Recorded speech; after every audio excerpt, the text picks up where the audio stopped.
CFAX Victoria, an iHeart radio station. If it's happening, it's here.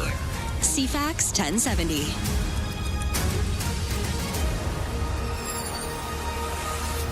Good morning at 6 o'clock on Friday, June 19th. Another sunny, warm day in store for Victoria. Right now we're sitting at 13 degrees. Full forecast to come right now. The news begins, and here is Lisa Best. Thanks, Ryan. Good morning. We begin with that game in Vancouver. Canada's decisive 6-0 win over Cotter in the showdown on the pitch at BC Place has downtown Vancouver, the party central place in Canada. The Granville pedestrian zone saw the streets packed shoulder to shoulder in a sea of red and white solidarity, with colored smoke filling the air as the crowd chanted and shouted in the moments after the last whistle yesterday afternoon. Ryan will unpack fully the game in sports for you. We'll have all the details coming up. That excitement. Only about a dozen active wildfires burning in BC as of this morning. No new fires on Vancouver Island. Far cry from what we've had in previous years as we head into summer, which arrives tomorrow morning. An evacuation alert covering 742 homes in BC's Okanagan region has also been lifted. Emergency management officials in central Okanagan say the local state of emergency has also been lifted in relation to that Kellamore Park wildfire, the one that triggered evacuations near Kelowna. The BC Wildfire Service says the fire now marked as under control, though residents still have smoke lingering nearby. The public also urged to stay out of neighborhoods affected by wildfires moving forward.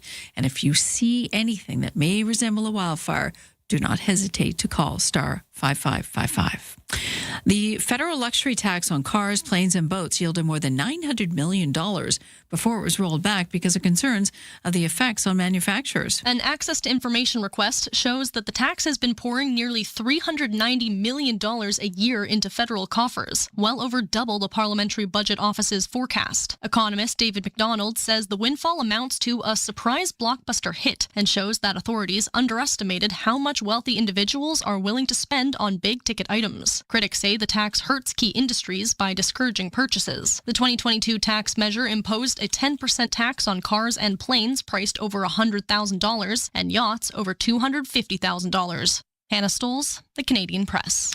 Many small businesses are grappling with whey protein shortages as our demand outpaces supply. However, there is only so much whey protein the dairy industry can produce, and the shortage has pushed prices significantly higher in recent months. That's leaving many small-scale manufacturers scrambling to reformulate their products or digest the higher costs. After her whey isolate supplier backed out last month, Ailey Swift had to find a new provider for her high-protein waffle and pancake mixes. But she realized the ingredients from the new supplier just didn't taste the same for some of her breakfast options. Rob Westgate, The Canadian Press. There are new questions about the state of that peace deal between U.S. and Iran, or at least a memorandum of understanding, after Israel carried out more strikes in Lebanon overnight. And a planned signing of the deal in Switzerland that was to happen today has now been delayed. ABC's Karen Hua has the latest. It comes after the White House announced late last night Vice President J.D. Vance was postponing a planned trip to Switzerland, where he'd been expected to lead the next round of talks on implementing the agreement. The White House saying the trip's plans had not been finalized, calling the negotiations never simple or predictable. An initial agreement was signed earlier this week between the leaders of both countries. Now, a new poll is revealing what Americans think about Donald Trump's handling of Iran. Even with President Donald Trump's suggesting that a deal with Iran to end the war had been reached, most Americans still disapprove of how he's handling the issue. About 65% of Americans surveyed by the Associated Press and the New York Center for Public Affairs Research disapprove of how Trump is handling Iran. But when looking at just Republicans, only 28% are unhappy. The poll was fielded as Trump announced a deal with Iran and authorized an end to the U.S. naval blockade of the Strait of Hormuz. I'm Donna Warder. In health news, new evidence on the benefits of exercise. You know working up a sweat is good for your health, but figuring out the best exercise routine can be a challenge. To figure out the best way to get fit, researchers studied nearly 100,000 people, tracking their level of vigorous exercise and the risk of disease over time. Even brief bursts of physical activity like sprinting to catch the bus or a brisk stair climb made a difference, according to the researchers. Compared with people who did not do any strenuous movement, those with the highest levels saw up to a 60% decrease decrease in risk of inflammatory conditions. The kind of exercise that makes you feel out of breath appeared to offer the most benefit, gets your heart pumping, and improves blood flow. The European Society of Cardiology says a higher percentage of vigorous physical activity led to lower rates of disease and death from any cause. That's your news to 6:05.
Your CFAX 1070 news poll question. We're asking, do you use those loyalty, cashback, discount, or points programs?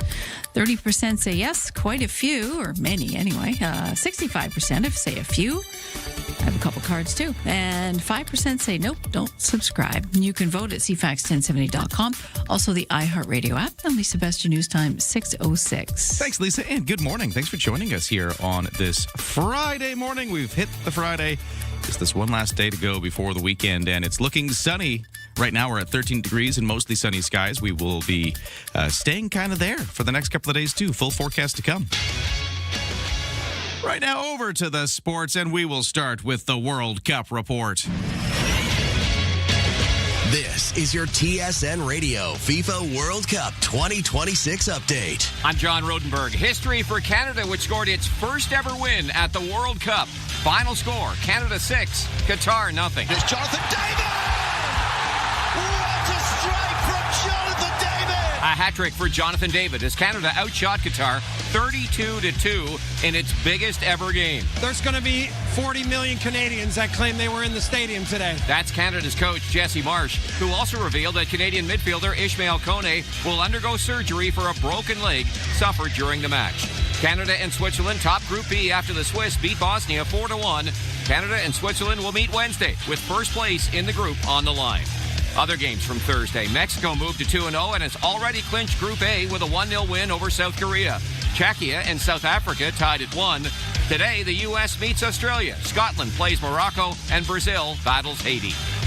You can watch the FIFA World Cup matches on TSN, CTV, Crave, and streaming at tsn.ca. Listen on the TSN Radio Network with all games streaming on the iHeartRadio app.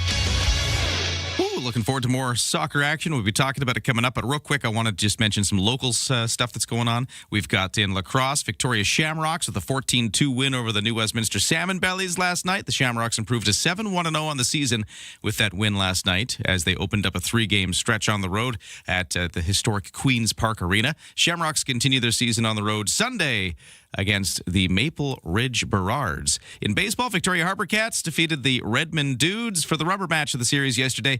Victoria with a 14-7 win last night. I guess not so much last night, but yesterday morning because they did that game early for the school kids. It does mean they sweep the series against the Dudes, and now the Harbour Cats will hit the road for a weekend series in Port Angeles against the Lefties. That is your CFAX 1070 Sports to 6:09.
10 minutes after 6 here on a Friday morning. Let's look at the traffic and weather. Well, in traffic, it's pretty easy going right now. No crashes, no accidents to report. If you see anything, text me at 71010. Let me know how things are looking on the roads. But usual construction-related delays downtown. Bay Street Bridge, I think, is open again. But if you see otherwise, let me know at 71010 because that overnight closure was... It actually didn't close last night. So there's no closure. So they didn't have to do that. They changed it. City changed it. So no closure last night. That's why it's open. Okay. That makes sense then. Because I'm like, why is it open? Weren't they supposed to be closed? That makes sense. Over to the BC Ferries 7 o'clock sailing. We have at Swartz Bay to Tsawwassen lots of space left for vehicles. And for the weather forecasts, mainly sunny today, highs of 24. The usual thing, we're cooler by the water, but we got a bit of humidity back in the air as well. So humidex of 26, feeling like 26 despite the 24 temperature. Tonight, clear skies, lows to 11. Sunshine tomorrow, highs around 20. Sunday, sunshine and highs around 24. It does look like it starts to heat up next week, though. We'll get temperatures pushing into the mid to high 20s once we hit Monday, Tuesday, Wednesday. But fairly moderate, but lovely over the weekend. Right now, by the way, it is 13 degrees. Opening bells for North American stock markets will be ringing a little later this hour. In the meantime, let's take a look at how yesterday closed with Aaron Sousa. Losses in basic materials and energy dragged down Canada's main stock index yesterday. Toronto's S&P TSX was down 155 to 34,969. In New York, the Dow was up 72 points and the Nasdaq rose by 496. This morning in Tokyo, the Nikkei gained 196, but the Hang Seng in Hong Kong lost 387. Our dollar is trading at around 70 cents US. An Ontario judge is set to rule today in the sexual assault trial of billionaire Frank Stronach. He's pleaded not guilty to multiple charges dating back decades. Some charges were dropped during the trial, leaving 5 related to 3 complainants. Federal data shows the luxury tax on big-ticket cars, planes, and yachts brought in over $900 million before being rolled back. One economist says Ottawa underestimated spending by wealthy buyers. And Flair Airlines pilots have reached a tentative 3-year contract. Their union says it covers pay and work conditions after 10 months of talks. Pilots will vote on the deal soon. From the Canadian Press Business Desk, I'm Aaron Sousa. The best way to start an island morning. Ryan and Lisa on CFAX 1070. Hey, good morning. Thanks for joining us on this Friday in Victoria. I'm Ryan. We got Lisa on the news desk. Good morning, Lisa. How are you? I feel like I went to a wedding yesterday. Oh, man. I hope everybody's having the same sort of sense of, I don't know, like everybody was at the same party yesterday. It's like afterglow. Yeah. We feel rosy. We feel vindicated. We're talking about the World Cup match in Vancouver at BC Place Stadium, where Canada won its first ever game at a World Cup in dramatic fashion with that 6-0 win over Qatar. Mm-hmm. Here is one factoid I saw out of the game, which I think really drives home how into it everybody got. Okay. So at BC Place Stadium, there's a video screen that they have that thing where a lot of sports games will put up the decibel meter for the for the sound. Yeah, for the sound. Like, how enthusiastic are you? You're right. This many decibels loud and excited. It sounded loud. So at one point, the decibel meter on that big jumbotron showed 149 decibels. Now, I'd like to give you some context for that because, what does that number mean? Right. How loud is that? A jet taking off is 120 to 130. We were louder than a jet taking off. Okay. Fireworks exploding is 140 decibels. We were, like I said, at beyond that, it is considered so loud that unprotected exposure can cause immediate permanent hearing damage. Immediate? I don't think too many people in the crowd were wearing earplugs, so... Well, that's just what the internet tells me. But anyways, it was that exciting in the stadium. It got 149 decibels exciting So yesterday. did we cause any kind of seismic shift? I wonder. That would be really fun. Sometimes we actually can create, a small... feel like an earthquake. I guess we weren't pounding our feet, but Now, I have a really interesting question for you, Lisa, because I was watching the game. You listened on CFAX 1070 because, of course, we broadcast the game on the radio. How did the radio experience go for you? Fantastic. Yeah? Theater of the mind. I was with them on the field when that player went down. I was with them when they were like, wait a minute, get up again. Get up. You're not getting up. What's wrong with you? Why aren't you getting up? You're seriously injured. And then, the crowd going wild when they took him off in the stretcher. and the other player coming over and giving him condolences. Just all of it. I could hear all of it, and the theater of the mind was fantastic. I'm really glad we decided to cover the game. Great that it was on the radio. Right? And I could even hear Steve way in the background cheering because Steve was in the crowd. He was. Sports guy Steve, who is now soccer guy Steve for the duration. Soccer guy Steve. I texted him too. I texted him in the second hydration break when we were up like 4-0, 5-0 or something, and I was like, "You picked the right game to go to, Steve." And he wrote back that he was, quote, low on worry. That's interesting. I didn't want to text him too many times. I was trying to live vicariously a little bit, but I didn't want to text him too many times because I didn't want to, to pull him away from the game at all. But I don't know. I like the idea of the hydration break because it just reminds you to go get a beer now. Well, that's true. There you go. I thought, that's very kind of you. It is nice to have a chance to get up and go to the fridge. That is true. I like it. Well, hey, I'd love to talk more about the soccer game, some of the big moments you thought really stood out to you. So if you want to join the conversation as we just kind of relive yesterday, 71010 is how you join. Get into that in just a moment. Right now, the news headlines at 6:16 with Lisa. Thank you. The federal and BC governments linking up, announcing billions in combined investments yesterday to spur housing development and infrastructure. It includes building a new high school for Tumbler Ridge, that site of the mass shooting earlier this year in February. While on a construction site in Vancouver yesterday, prior to getting to that big game, Prime Minister Mark Carney called the plan a landmark new agreement to build more homes and modernize infrastructure here on the West Coast. The partnership includes spending more than $5 billion on BC infrastructure, $3.2 billion to lower development charges for multi-unit housing, so people have roofs over their heads, and $284 million to reduce barriers for new construction.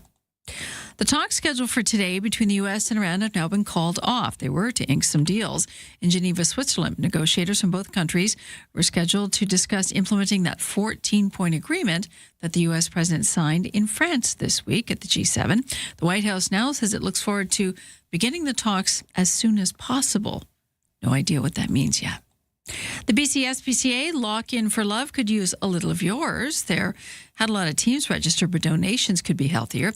Today is a matching donation day, one day only for the fundraiser to help local animals in need find a new home. So every dollar you donate is matched up to $20,000 thanks to Hills Pet Nutrition.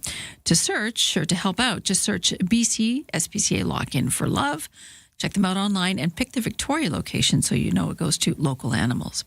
And that is your news to 617.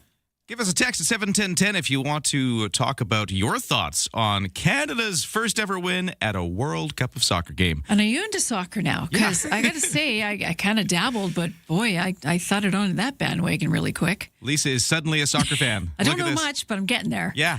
This texter at 71010 says, gotta say, I'm not really a soccer fan either. Yeah. But I watched it for a bit, and when I had to drive somewhere, I listened. Cool. On the radio. That's great. And when Canada scored, I beeped my horn. What a game. Very cool. Lots of that going on yesterday. Let us know how you took it in and what you thought at 71010 right after traffic and weather next.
Hey, the CFAX Morning Show is brought to you by Bluebird Cabs. Need a cab? Download the new Bluebird Cabs app at Bluebird Cabs Ltd. They're proudly local and Canadian-owned and run since 1946. Okay, let's get to the traffic and weather. As Lisa was mentioning, they ended up calling off the overnight Bay Street Bridge closure, so there's no closure right now. Things are flowing freely in both directions over what is formerly known as the Point Ellis Bridge. No other crashes or problems right now, so we're looking good. Text me at 71010 if you do see anything. For BC Ferries, no sailing waits, and for the weather, it is going to be just kind of sunny and pleasant all weekend. We've got today a high of 24, a little cooler by the water, but feeling a little warmer with just a touch of mugginess to the air. For overnight tonight, clear skies and lows to 11. Tomorrow, sunny, temperatures around 20 degrees. Could start seeing a little bit of breeze around about midday tomorrow, but it's not going to be anything too crazy, just a touch on the windy side by the water. Sunday, sunshine, highs of 24 with cooler temperatures by the water. And the long-range forecast into next week suggesting we're going to get even warmer once we hit about Monday, Tuesday, Wednesday, with temperatures kind of getting into the mid to high 20s once we start the week. Let's get started. Start your day informed and entertained. Ryan and Lisa, mornings on CFAX 1070.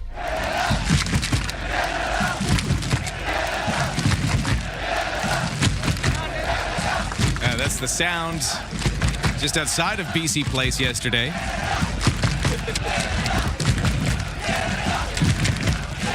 Yeah, that wasn't even in the stadium. That was outside the stadium. That's what I was wondering about. Did we set off a mini earthquake? Yeah, really.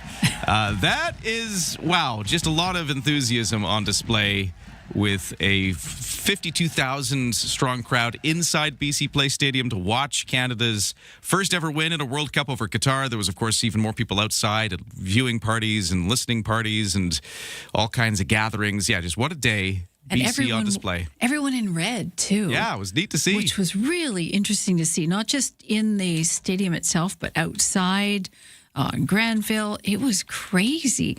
And the positivity was off the chart, too. I mean, police have been saying there's little bad acting going on. Everyone's pretty much in a good mood and behaving themselves. There were so many just interesting moments, too, because as a bunch of the commentators would point out yesterday, I'm talking about, on the pitch now. Correct. Since Canada historically hasn't done great at the World Cup, and we've only ever been twice. We went in the 80s and then back in the last World Cup in 2022, and we've never even won a game. So this, as we mentioned, our first ever win. Yeah. But we've also never done a bunch of things. So it was everything that happened yesterday was a historic first of some kind. The first hat trick, the first this, the first that, because this was just this big moment. Not all of them good, though. I think one of the moments that really stood out to me, although it did turn into a bit of a positive in a sense, and I'll explain, but I'm talking about that broken leg. Let's talk about that for a second, because I think that moment really stood out for a lot of reasons. This is when, in the second half, midfielder for Canada, Ishmael Kone. Yes. He has a little encounter with one of the Qatari players, goes down. It's not clear immediately that there's anything serious happened, because, sometimes the soccer players will kind of go down and act like they've... Well, that's the boy who cried wolf syndrome. And so we're all sitting going, like, just get up, you're fine. fine. Come on, what's going on here? But then he doesn't get up. And then, of course, as time goes on, he gets rushed by the medics. The tension builds. It is a serious injury, it turns out. He's rushed to the hospital. This is... but on his way out... Yes. When he's being carried up on the stretcher... Yes. He's up, he's waving at the crowd. He almost, I don't know if they did this on purpose, but it felt like he kind of took a little extra lap to get out, and as he was carried out. And he's waving. The applause is happening. Yes. And then the guy who substitutes on for him, his name is Nathan Saliba, he scores. Moments later. And what does he do? He runs over to the side and he grabs Kone's jersey. I know. And holds it up with this gesture that's like, this one's for you. What drama? You couldn't write that. Like, that was just this, goosebump moment for sure. I can't believe the way that played out. The storyline there, insane. Even the Prime Minister who visited the team in the dressing room, because if you're watching the broadcast or listening on CFAX, lots of mentions of like, oh, there's the Prime Minister. He's in attendance here. Yes.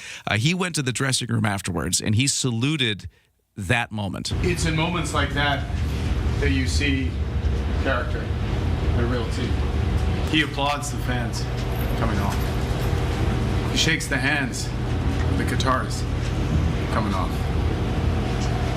Saliba comes on, steps up, scores. You hold up his jersey.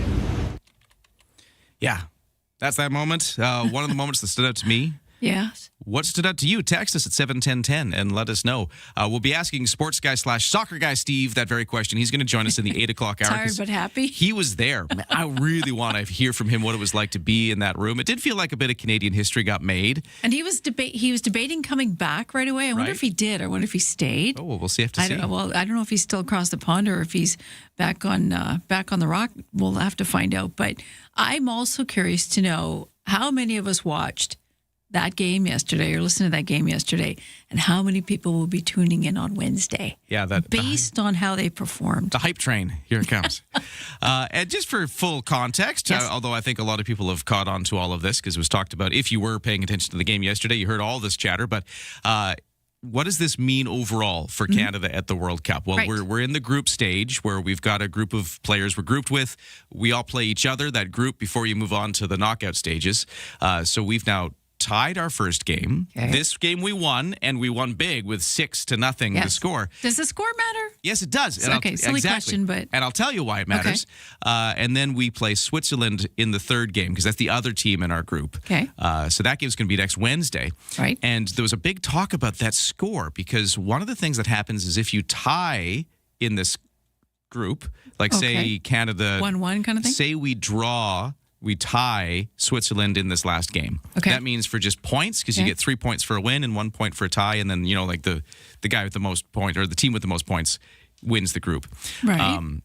If you have a tie where you have the same amount of points, the goal differential is what breaks the tie. Oh. And since Canada got a scoreline of 6-0 yesterday, Correct. we now easily have the best goal differential in our group. We win. In fact, we might have one of the best goal differentials in the whole tournament. I don't know that for sure, but we certainly are up there, if nothing else, because that was one heck of a score yesterday. Yes. So with that, we would, even if we just have a tie against Switzerland in the final game, that would be enough for us to win the group. Or if we win against Switzerland, we would win the group as well. So that's what this means for us. And if I was trying to keep track there, but in other words, we're on top right now. yeah, if we lose to Switzerland, maybe that's in question. But we could have a win or a draw in our last game coming up next Wednesday, and any of those scenarios now get us top of the group, and we would move on with a favorable position. Well, that all sounds very positive. Yeah, that was just a really cool outcome for Canada, considering we've never won a World Cup game, and now we might be in position to top the group. That's really cool. We did it in Vancouver. Yeah, on home soil. We did it on the West Coast. We had 52,000 and change watching live. We had millions of eyes on it from around the world. I mean, what a way to hit the world stage once again. I mean, Vancouver, obviously, port city. I mean, it's been on the radar a number of times, but we have just refreshed everything. Yeah. I mean, this will help tourism, I think, in the end. Hopefully, yeah. We'll see what the numbers say, but fingers crossed. It puts Canada in a very good light and puts us more, positions us on the map as a place to be. More coverage coming up in sports. We've also got the 6:30 news coming up next. Lisa with all the other top stories of the day. It's all here on the CFAX Morning Show. But yeah, go Canada. An iHeartRadio experience. You and a pal in Montreal at Osheaga with 4 nights at Residence Inn downtown Montreal. Flights from Porter Airlines, 2 weekend gold tickets, and $1,000 cash. Please welcome Lord, Zara Larson, T. McRae, Somber, 21 Pilots, and more. Download iHeartRadio. Listen to this station for 10 minutes and enter to win Osheaga 2026. Every day you listen is another chance to win.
CFAX Victoria. An iHeart radio station.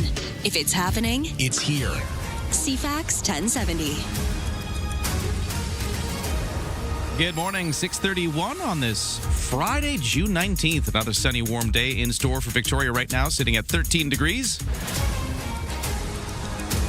Full forecast to come, but right now the news begins, and here is Lisa Best. Well, he came for the game, and he also left some cash with us. Prime Minister Mark Carney says the federal and BC governments are pledging $100 million each to build a new high school in Tumbler Ridge and also modernize the community's healthcare centre. BC Premier David Eby promised last month that students wouldn't have to return to the school, which was the site of a mass shooting in February. The Prime Minister says he and the Premier were in Tumbler Ridge after the murders of 8 people and heard from students, parents, and teachers, as well as first responders, on how to help heal from the trauma of the unspeakable tragedy. He says work on the new school will start this summer, beginning with the removal of the existing school. John Kennedy, the Canadian Press.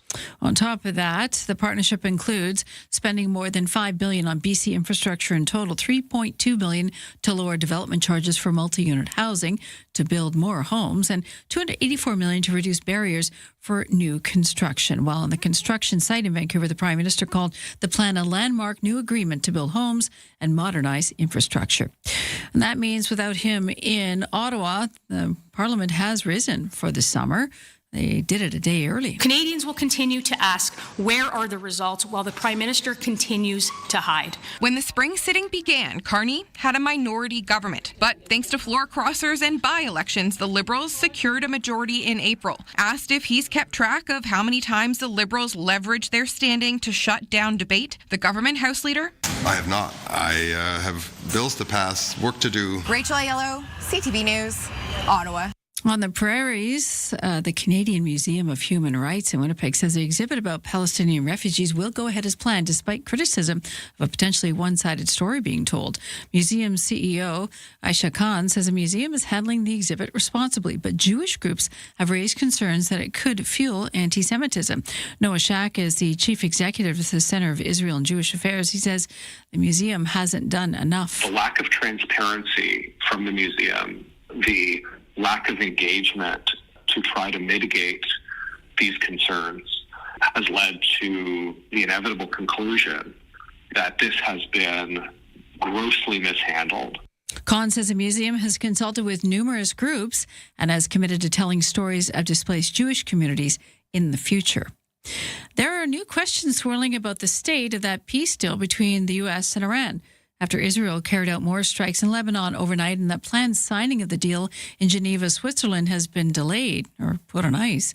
ABC's Mary Bruce has more from the White House. President Trump has made clear he expects Israel to get on board with this deal, but there is no question this is really testing the president's relationship with Israeli Prime Minister Benjamin Netanyahu. Trump has been increasingly openly frustrated with him, even saying the other day, quote, "Without me, there would be no Israel."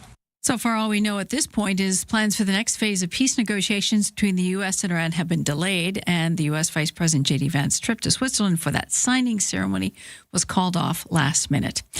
Also stateside in Washington, D.C., those renovations aren't taking well. National Park Service employees spent yesterday trying to clean up the Lincoln Memorial Reflecting Pool days after it was painted a hue called American Flag Blue. The bottom of the pool, that is, at the direction of the U.S. President. The water turned bright green from algae. On top of that, the new paint starting to peel. Washington's iconic reflecting pool looking dirty and green less than 2 weeks after the president announced its $14 million renovation was complete. Workers could be seen wading through the pool to clean out algae and dirt. I want my money back after seeing this. I think that it was a huge waste of money to begin with, and I think our resources could be used a lot better elsewhere. No comment yet from the White House. Jacqueline Lee, ABC News, Los Angeles. And Taylor Swift's new song, I Knew It, I Knew You, is featured in Toy Story 5 in theaters today. It's going to be a hit. On the red carpet for the premiere, the world premiere, she says, like so many other people her age, she's been a fan of the franchise for her entire life. It means so much to me to actually be a part of this film in some small way, just because it's such an incredible world of imagination and playfulness and mischief and humor and comedy and tragedy. It's raised so many kids just like me. Like, I watched Toy Story when I was 5, and I've watched every single one of the films so many times. Doesn't hurt that the new song is also a hit on charts, too. And that's your news to 6:36.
Your CFAX 1070 news poll question this morning. We're asking, do you use loyalty, cashback, discount, or points programs?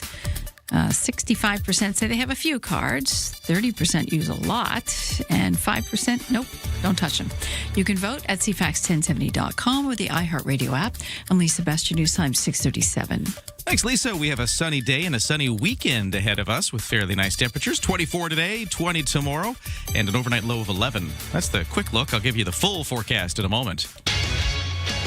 Right now, over to the sports. And as we've been talking about, the World Cup of Soccer saw the Fever sweep over Vancouver yesterday as the city hosted its first home team match in the FIFA tournament between Canada and Qatar. It was a 6-0 win for Canada, and fans at the arena and at the watch parties erupted with all those goals. And this fan from Toronto, his name is Josh, who was in Vancouver speaking to reporters, says it was one of the greatest atmospheres he's ever been in. The boys passed the ball phenomenally. Like, the movement of the guys everywhere on the field was brilliant.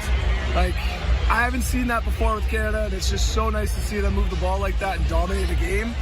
Amazing. Just best experience right now of my life. The Canada-Qatar match was the second of 7 World Cup matches that'll be held at BC Place Stadium after the tournament's debut back on Saturday between Australia and Turkey. Over to other sports that are going on. We got lots of stuff happening, actually. The BC Lions are set to visit the Hamilton Tiger Cats tonight in CFL action. BC coming off a season-opening loss at Saskatchewan last week, falling 31-27. And by the way, we will be broadcasting that BC Lions game this afternoon, so we're the home again for Lions on the radio. For the lacrosse, Victoria Shamrocks on the road. They had a 14-2 win over the New Westminster Salmon Bellies last night. That means the Shamrocks improved to a 7-1-0 record on the season with last night's win, which opened up a 3-game road stretch. The Shamrocks continue their season on Sunday on the road still. That's against the Maple Ridge Burrards, and then they got a stop in Burnaby on June 26th. In baseball, Victoria Harper-Cats defeated the Redmond Dudes for the rubber match of the series. Victoria with a 14-7 win yesterday, which means they sweep the whole series against the Dudes. The Harper-Cats will now hit the road for a weekend series in Port Angeles against the Lefties. And the Toronto Blue Jays back in action this afternoon as they visit the Cubs in Chicago for 3 games. Toronto capped a 3-game sweep of the Red Sox yesterday with a 4-3 win in Boston. That is your sports. It's 6:39.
You worked hard in your garden.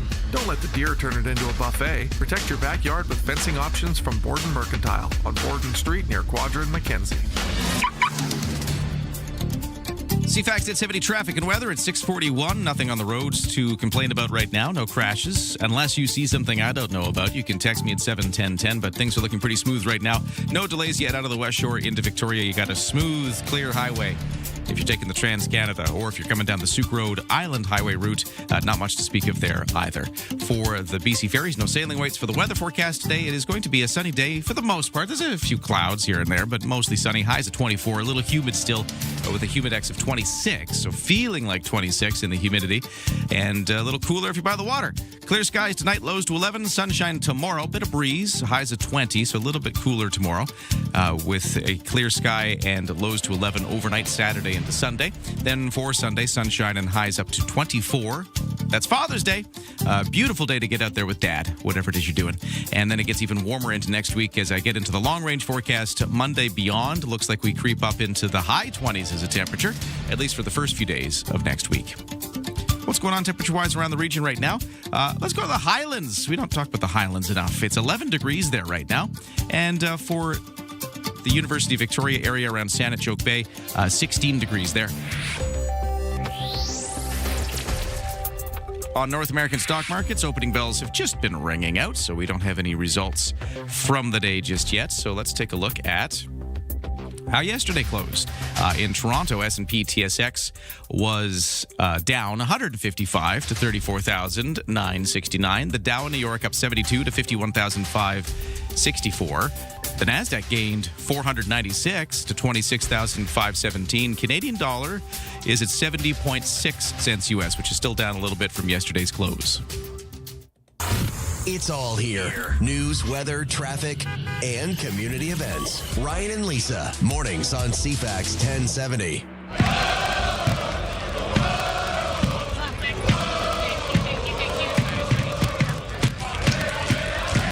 We've been talking about the World Cup, the Canadian win over Qatar 6-0 yesterday, and listeners are weighing in on their take of the game. Let's see. This texter at 71010 says, "Happy Friday, Ryan and Lisa. I'm old enough to remember what it was like when Victoria hosted the 1994 Commonwealth Games." Yeah, I was there too. Okay. The worries and the complaints were the same as they approached, and then how much fun we had once they were here. The World Cup seems a bit like that. And after that game yesterday, I'm having fun. That's from Chris. That's good. Thanks for texting. Yeah, because there's still a lot of, hand-wringing over the cost, and I think those are still valid complaints. Yeah. But, now that you're in it, and, Canada's seeing some history being made and the country's kind of coming together. It's kind of fun to see that, regardless. And it's not to invalidate all the complaints and the concerns, which are still, very real. It can be two things at once. It can be awesome as well. Well, winning helps. Yeah. Losing doesn't. Yeah, that's true. Yeah. And the fact that we, this game, we put ourselves on the map in a big way means everything. Yeah. It really does. It builds team spirit. It builds interest in the sport. It builds Canada's profile, and it's great to win. Yeah, and we're feeling that today. I think you put it perfectly. It is good to win. 7-10-10 if you want to weigh in. Another thing that's happening here in Victoria, at least, is Jazz Fest. Sure is. TD Victoria International Jazz Fest. I get to go introduce the Miles Davis cover band that's coming up tonight. Tribute band? Yeah, the tribute band, which actually features a relative of one of the original members of Miles Davis's band. So that's going to be coming up tonight at the Royal Theatre, and I'm going to be there to introduce it. I'm looking forward to going. Nice. If you want to go to some of the shows, we got another 4-pack of tickets to give away in the 8 o'clock hour. If you scat for us, we're doing this thing where I got some jazz drums. I'll play some drums. Actually, I'll give you a sense of what that sounds like. Good. It's going to sound like this. And then you got to do the jazz scatting, right? Right. Where you go, just what Lisa did. Just a little bit of that. Just do that. You do it. You could do it really strong, like Ella Fitzgerald, Burton Cummings. Whoever your favorite scat artist is. Yeah. There's no wrong answer. No. You just got to call in when we give you the cue after the 8 o'clock news and sports and traffic and weather and all that. If you call in and if you scat for us, I'll give you our final 4-pack of tickets to Jazz Fest. So that's coming up in the 8 o'clock hour. Nice. Right now, it's 6:45. Over to the headlines with Lisa. Royal Roads University and BCIT are teaming up a new partnership focusing on making it easy and more affordable to upgrade your skills and get more credentials. Royal Roads will deliver programs at BCIT's Burnaby campus, while BCIT will offer programs at the John Horgan campus in Langford. A joint statement on the agreement creates two-way paths between the institutions, streamlining the situation for students to build existing credentials, move between programs, and reskill and upskill throughout their careers. A senior economist with Farm Credit Canada says the dairy industry is not geared to keep up with the demand amid global whey protein shortages. You could say the cows are tired, but consumer demand is outpacing supply in recent months, and prices have risen sharply as a result. Graham Crosby says because whey is a byproduct of the cheese-making process, making more isn't easy to just simply crank up production. He says facilities that produce cheese are capital intensive and require significant time and money to bring production online. And the new poll from the U.S. has found that despite a deal to end the conflict with Iran, most Americans continue to disapprove of the U.S. president's handling of the situation.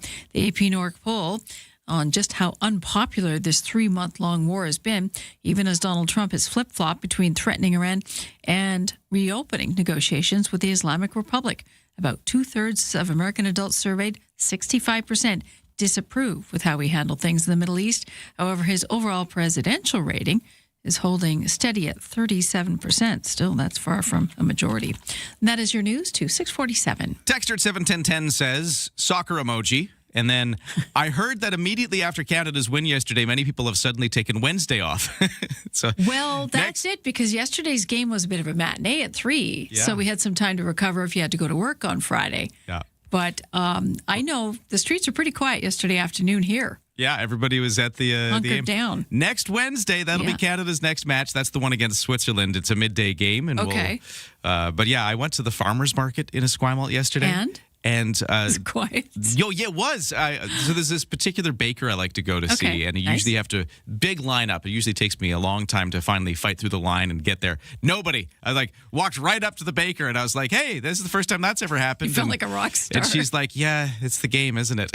Oh wow. Okay, so remember, support your soccer and your local farmer market. By the time, markets. They both need your love. This was after the game because the game ended around 5, and then Everybody I wandered was over. tired. But after I left, it was certainly picking up. I think everybody was kind of emerging into the world after the game yesterday. Yeah, we and that was shut fun. Canada down for a little while there. Hey, we're going to talk about some of the other things going on. Actually, yesterday with the Prime Minister in town for the soccer game, we also saw him with the Premier announcing a funding partnership aiming to get more housing and infrastructure built. And then also in the BC political arena, we had a lot of news about hydroelectric dams this week that I want to talk about. So we're going to have the legislative reporter with the Vancouver Sun, Alec Lazenby, join us next to just sort of run down some of the big news on the provincial front this week. That's after traffic and weather next. CFAX, Santa's Anonymous. Hey, grown-ups, you know, the ones still kids at heart. Through the Kids Count Children's Grant Program powered by CFAX Santa's Anonymous, local kids are getting help with summer camp fees, food security, and mental wellness support. Where do you see kids needing the most support? Access to healthy, fresh food through the summer. Visit CFAXSantas.com right now and give directly to the cause that matters most to you. Kids Count. Powered by CFAX Santa's Anonymous. To find out how you can help, visit CFAXSantas.com.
CFAX at 70 traffic and weather. By the way, the whole morning show here brought to you by Thrifty Foods. This Saturday, which is tomorrow, from 10 in the morning until 1, the first 200 kids aged 12 and under are invited to decorate a free brownie for dads at all locations. Of course, Father's Day is coming up on Sunday.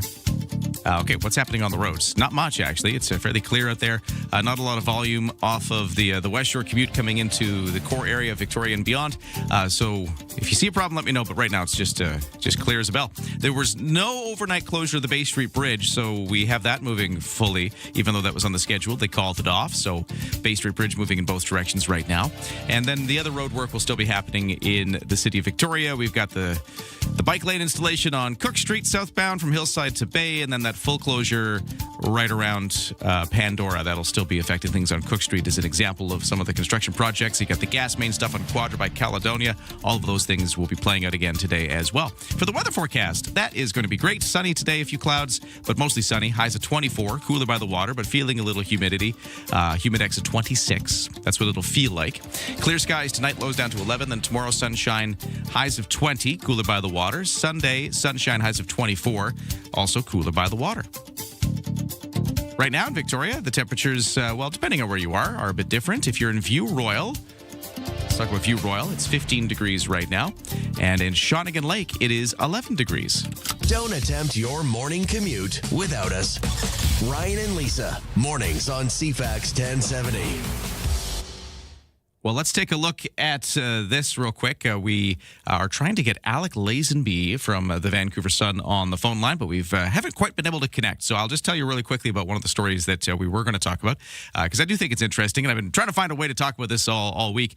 I think it's interesting to hear that BC is considering new hydroelectricity capacity with a new dam project near Revelstoke, which is being considered. So BC Hydro wants to optimize its existing power facilities, add more thousands of megawatts of capacity, and increase electricity capacity by 7%. The energy minister this week saying the increased capacity will be achieved through a new dam project in Revelstoke, other upgrades at sites through the province. He says construction has begun on a new generating unit in Revelstoke already, with other units to be modernized.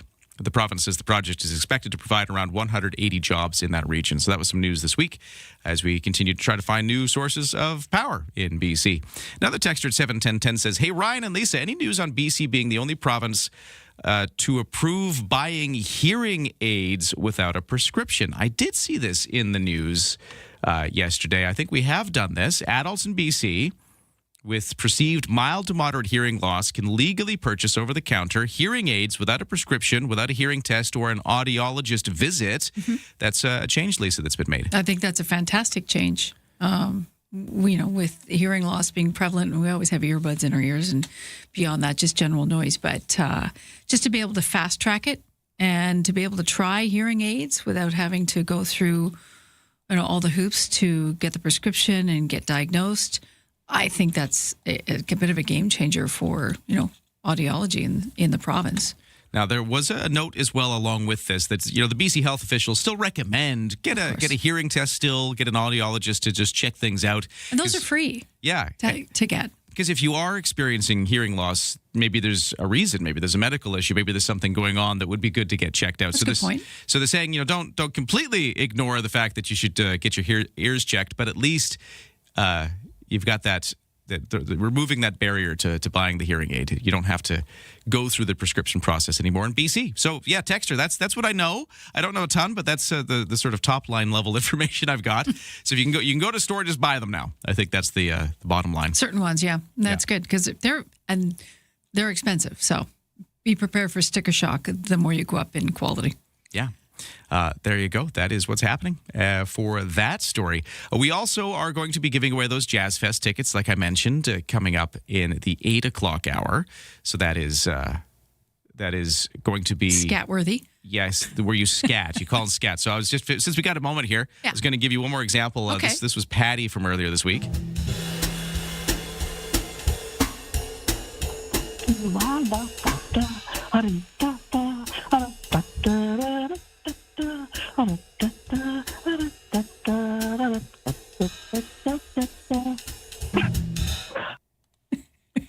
Love loved it. That was so good. It's really good.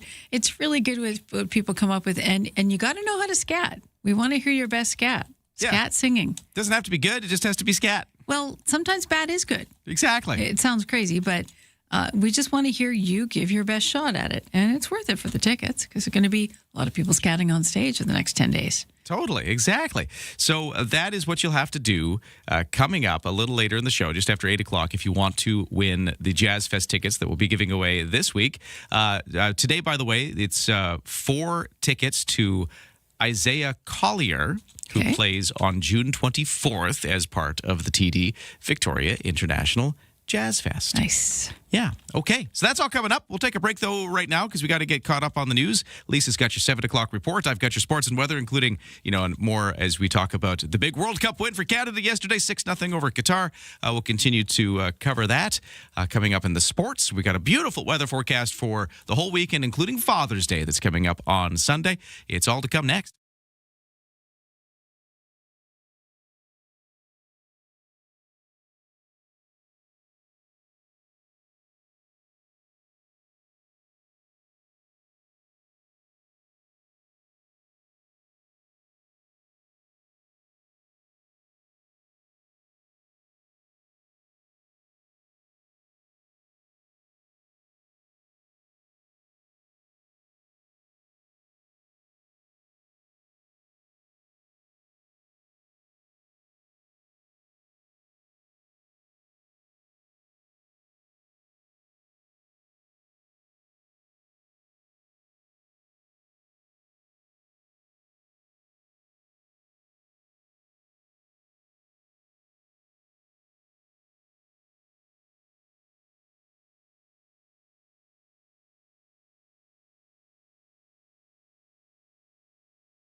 CFAX Victoria. An iHeart radio station. If it's happening, it's here. CFAX 1070.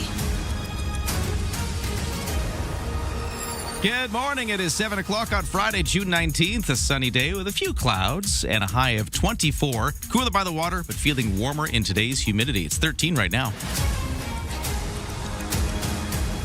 Over to the news, and here is Lisa Best. Controversy on the prairies. The Canadian Museum of Human Rights says an exhibit about displaced Palestinians will go ahead as planned, despite deep criticism of a potentially one-sided story being told. The exhibit opens June 27th and focuses on people affected by the Nabka, Arabic for catastrophe, when 750,000 Palestinians were forcibly displaced in 1948 during fighting over control of what is now Israel.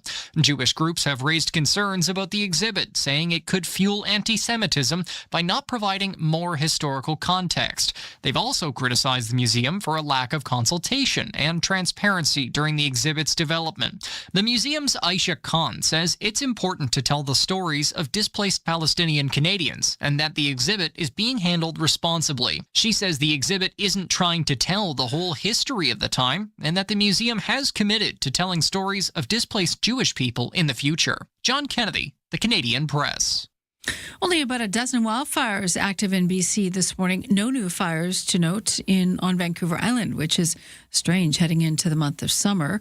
Usually we have a lot more than that. An evacuation alert covering 742 homes in the Okanagan region has now been lifted. Emergency management officials in that area say the local state of emergency has also been lifted in relation to the Calamara fire that at one point triggered evacuations near Kelowna.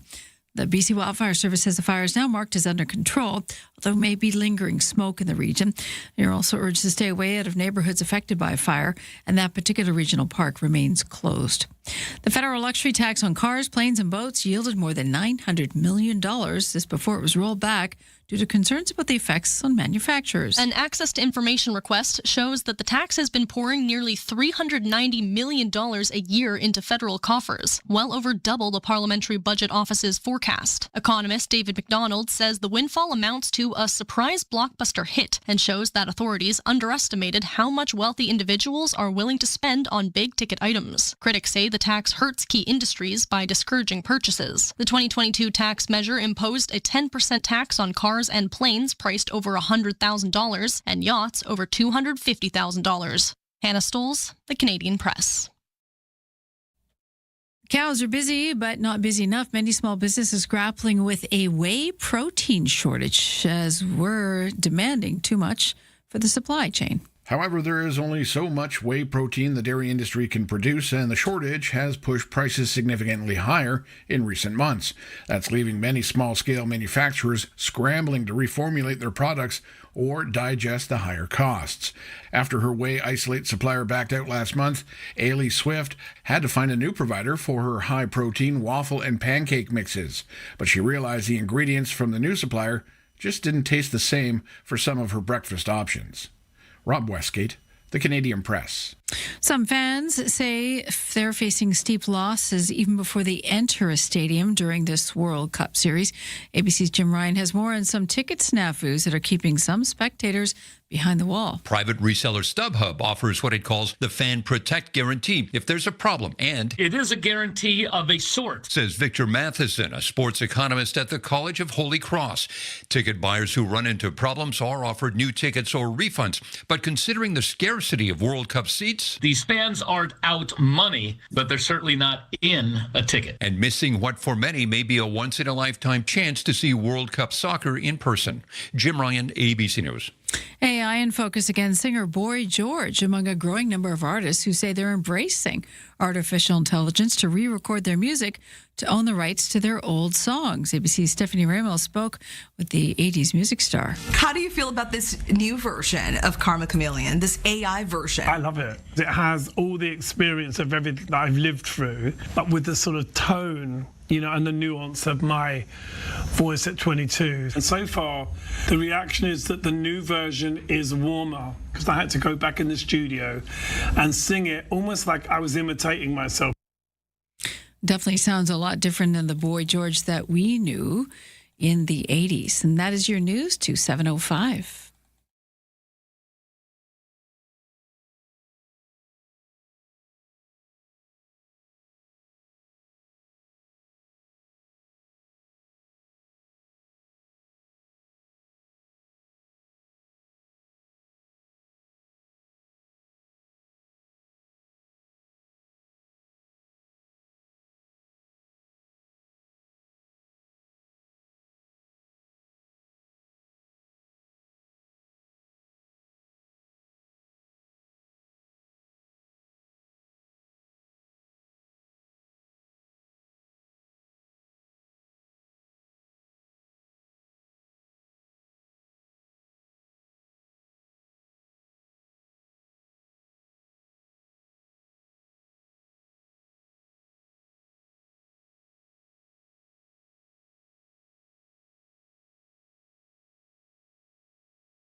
Your CFAX 1070 news poll question this morning. We're asking, what's in your wallet? Do you use those loyalty, cashback, discount, or points programs? Perhaps it's an app on your phone. 30% say yes. Quite a few of them have many, actually. 65% say have a couple. And 5%, nope, don't subscribe to the discounts. You can vote now at CFAX1070.com or also on the iHeartRadio app. And Lisa Best, your news time, 7:06. Thanks, Lisa. Good morning. It's a sunny day today right now for the temperature in Victoria. The official one at the airport's 15 degrees. Will eventually hit a high of about 24. A little cooler by the water. We'll get you the full forecast in just a moment. Right now, over to the CFAX 1070 Sports, a historic moment for Canadian soccer that fans have been waiting for. The first ever World Cup win, and it came in a fairly dramatic fashion, a 6-0 6-0 victory for Canada.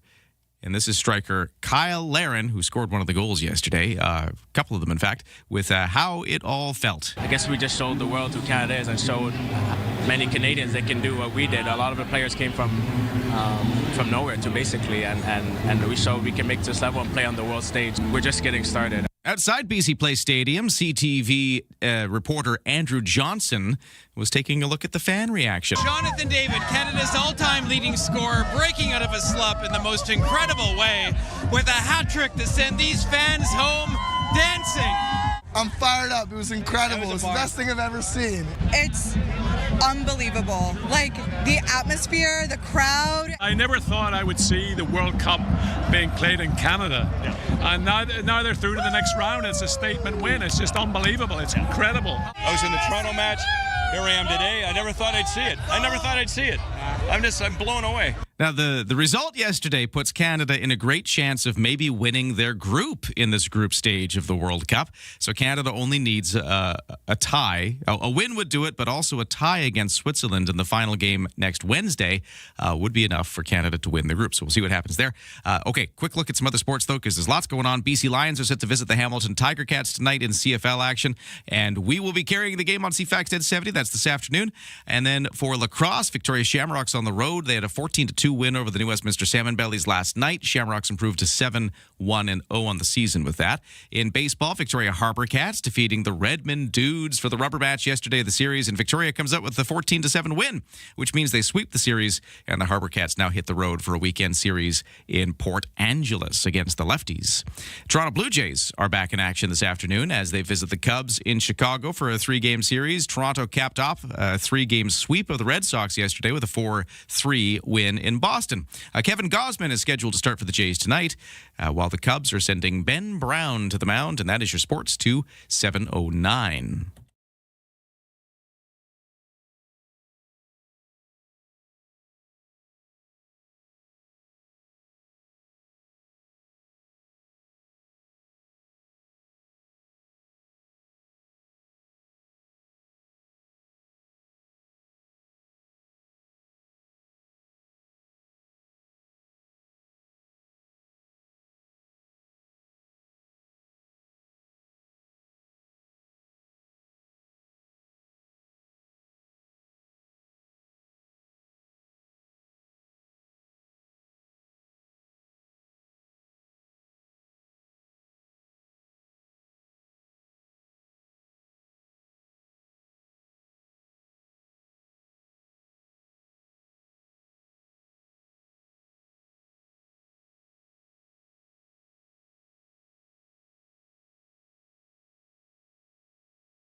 CFAX Morning Show brought to you by Thrifty Foods. Tomorrow, from 10 in the morning until 1 in the afternoon, the first 200 kids aged 12 and under are invited to decorate a free brownie for Dad at all locations. So that's Saturday. And then I kind of went in on that.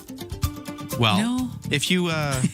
Simply because I don't have to clean up afterwards. If you work on a disguise, let's see if we can get really you... Look like a dad. 12, or do you want to be the kid decorating the brownie? Probably easier for the dad. I'd take a brownie. If my kids are listening, they're not. But if they're listening, I'll take a brownie. What is the plan for you for Father's Day? Oh, actually, that's a good question. Let's get off track. My plan is one on the Sunday, the actual Sunday. Correct. Me and my kids, we're going to go visit my dad. Nice. We're going to have all the dads involved there. Okay. But I think leading up to that, we're going to play a game together. We like to play board games together. Okay, so I was wondering because you had that, capital G. Okay, board game. That's fun. A little board game time with my kids. Keep We're going to go see my dad. It's going to be a lot of fun. Yeah, keeping it simple. Very nice. And if a brownie shows up from Thrifty Foods, I will not say no. complain at all. That'll be A-okay with me. I think this is traffic, though. Are we doing traffic? I know. Is that what I'm doing? I got you into the weeds there. It's my bad. It's Friday. This is full Friday vibes back on track here. Well, what's going on? Well, here's the thing, though. There's not really anything to talk about in traffic because the West Shore commute is looking completely devoid of traffic. There's nothing on the roads. If you're commuting this morning, you're in for a treat because I don't see anything causing you trouble. You're heading out of town. It's good. Yeah. The Malahat's looking clear. Pat Bay Highway's looking clear. There's no sailing waits at BC Ferries. Everything's just fine other than, your construction-related delays. But even that, we didn't didn't have the overnight closure of the Bay Street Bridge that was scheduled, but they didn't do it. So it's been no problem there either. For the weather forecast, let's dial in there because that's actually something to talk about, unlike the totally clear traffic. Short and sweet, too, though. Yeah, it's just sunny through the weekend. We might see a few clouds here and there, like today, the odd bit of cloud. I'm looking at that right now, kind of out the window. You see a few hazy clouds, but otherwise it's going to be a mainly sunny day. Highs of 24, a bit humid again, so a humidex of 26, but much cooler by the water, 17 degrees if you're by the Wantafuka Strait. Very similar forecast all weekend, maybe slightly cooler on Saturday, but very much going back to the mid-20s on Sunday, and even getting up to the upper 20s by Monday, Tuesday, and maybe even Wednesday of next week. Right now, it's 15 degrees in Victoria. On the markets, S&P TSX in Toronto starting the day up just by 27 points, but it's a bit of a gain after a small drop yesterday. So it is at 34,997. The Dow in New York is up 72 to 51,564, and the Nasdaq is up 496 to 26,517. The Canadian dollar at 70.6 cents US, which is down a little bit from yesterday's close. We're still continuing to see a slow slide on the Canadian dollar. And let's talk about that barrel of oil again. Where's that after, again, the peace agreement with Iran, the U.S. still in the news? Peace-ish, sort of. Peace-ish. Yeah, it's kind of peace question mark. Anyways, $76.76 U.S. a barrel, which is up just a tiny bit from yesterday's close, but it's still way lower than it was just a couple of weeks ago when it was topping $100 U.S. a barrel. So that's continuing to kind of take some pressure off that world oil price. We're seeing that play out. Still watching the gas prices here. Yeah. Hoping. Thanks for starting your day with us. Ryan and Lisa, mornings on CFAX 1070. Join the conversation at 7-10-10 if you want to talk about anything today, including the World Cup of Soccer that we've been talking about with the game yesterday ending and that 6-0 win for Canada. We're hearing all of these rave reviews about Vancouver and the atmosphere there at BC Place Stadium. We're going to be talking to sports guy Steve, who was there, coming up a little later in the show. He's going to be joining us in the 8 o'clock hour. I'm so excited to hear Steve's firsthand account of what it was like to be in that room. He was sending video from that, beyond capacity setting at BC Place and that sea of red and the red smoke in the air. And it was just crazy. It was, you know what? It was like it wasn't Canada. It was like I was watching a game elsewhere. And I was just so proud of the West Coast, so proud of Canada and what we've achieved so far. And you could say about soccer, maybe you're not following it. Maybe it's a big hubbub for nothing for you. But this has become a big deal because of the way the team is playing. That's sort of the icing on the cake for us. If we were losing, it'd be a different story, but we didn't. And we won in a big fashion. Yeah. Well, if you want to see the video from Steve, where can you find that, Lisa? You can find. I was watching him on Twitter.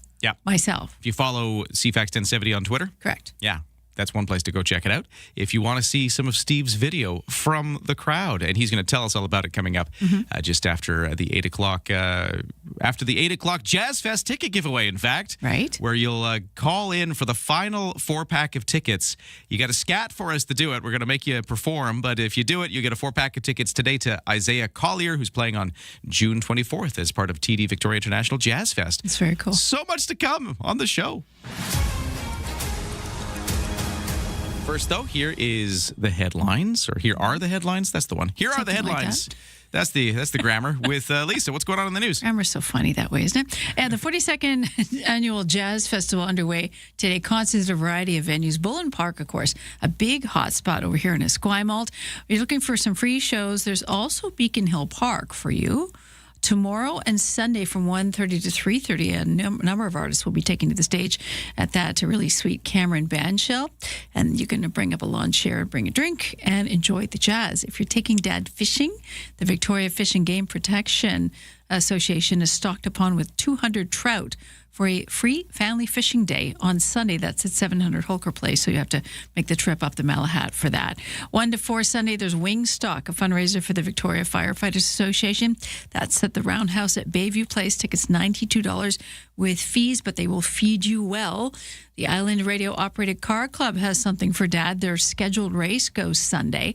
That's at UVic's Student Wellness Center parking lot off Mackenzie Avenue. If you've never seen it, it's a real treat. All these sweet little cars probably pretty expensive units too, but very tiny size, going around the track, and there's sometimes crashes too involved. Summer solstice happens 1:24 on Sunday morning.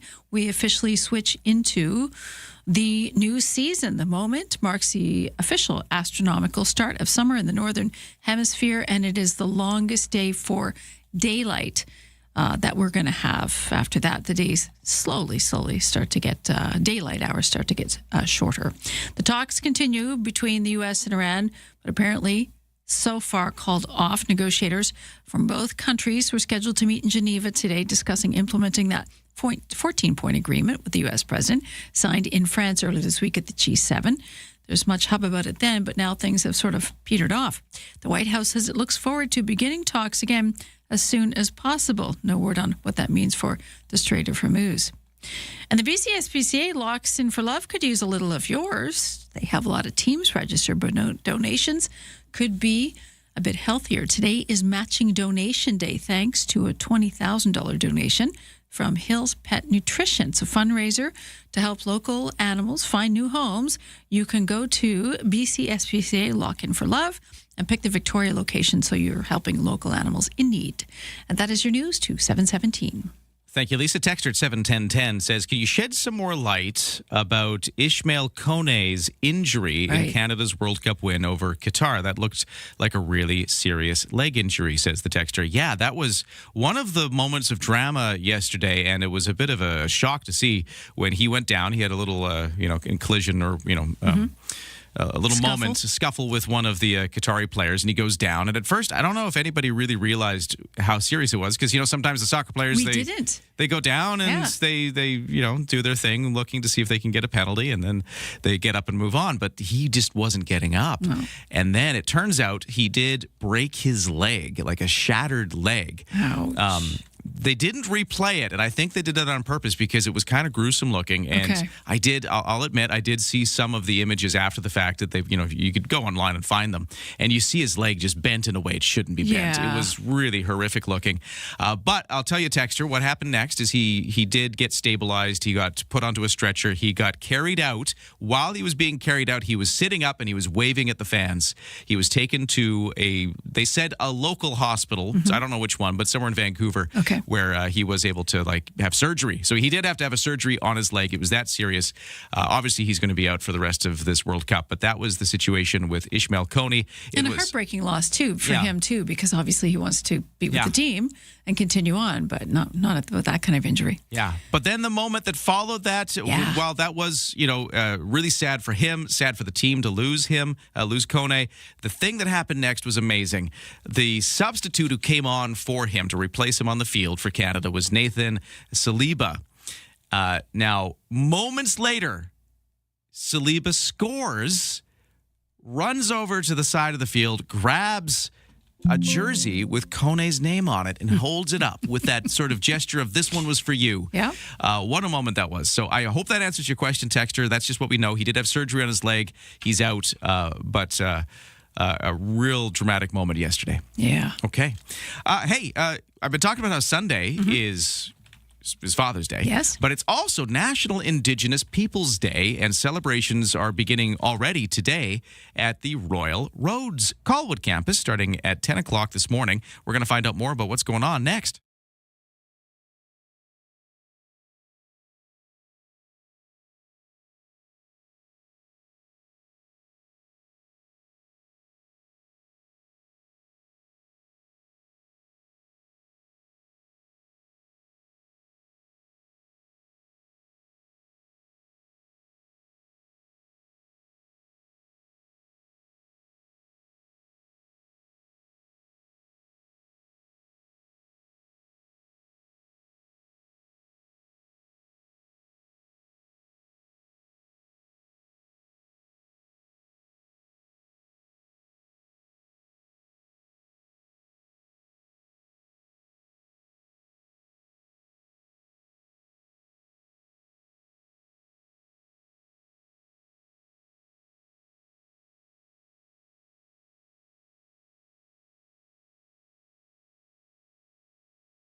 7:22 here on the CFAX Morning Show with Ryan and Lisa, and it's all brought to you by Coastal Heat Pumps. For a comfortable home, no matter the season, big savings on your heating bill. Talk to Coastal Heat Pumps.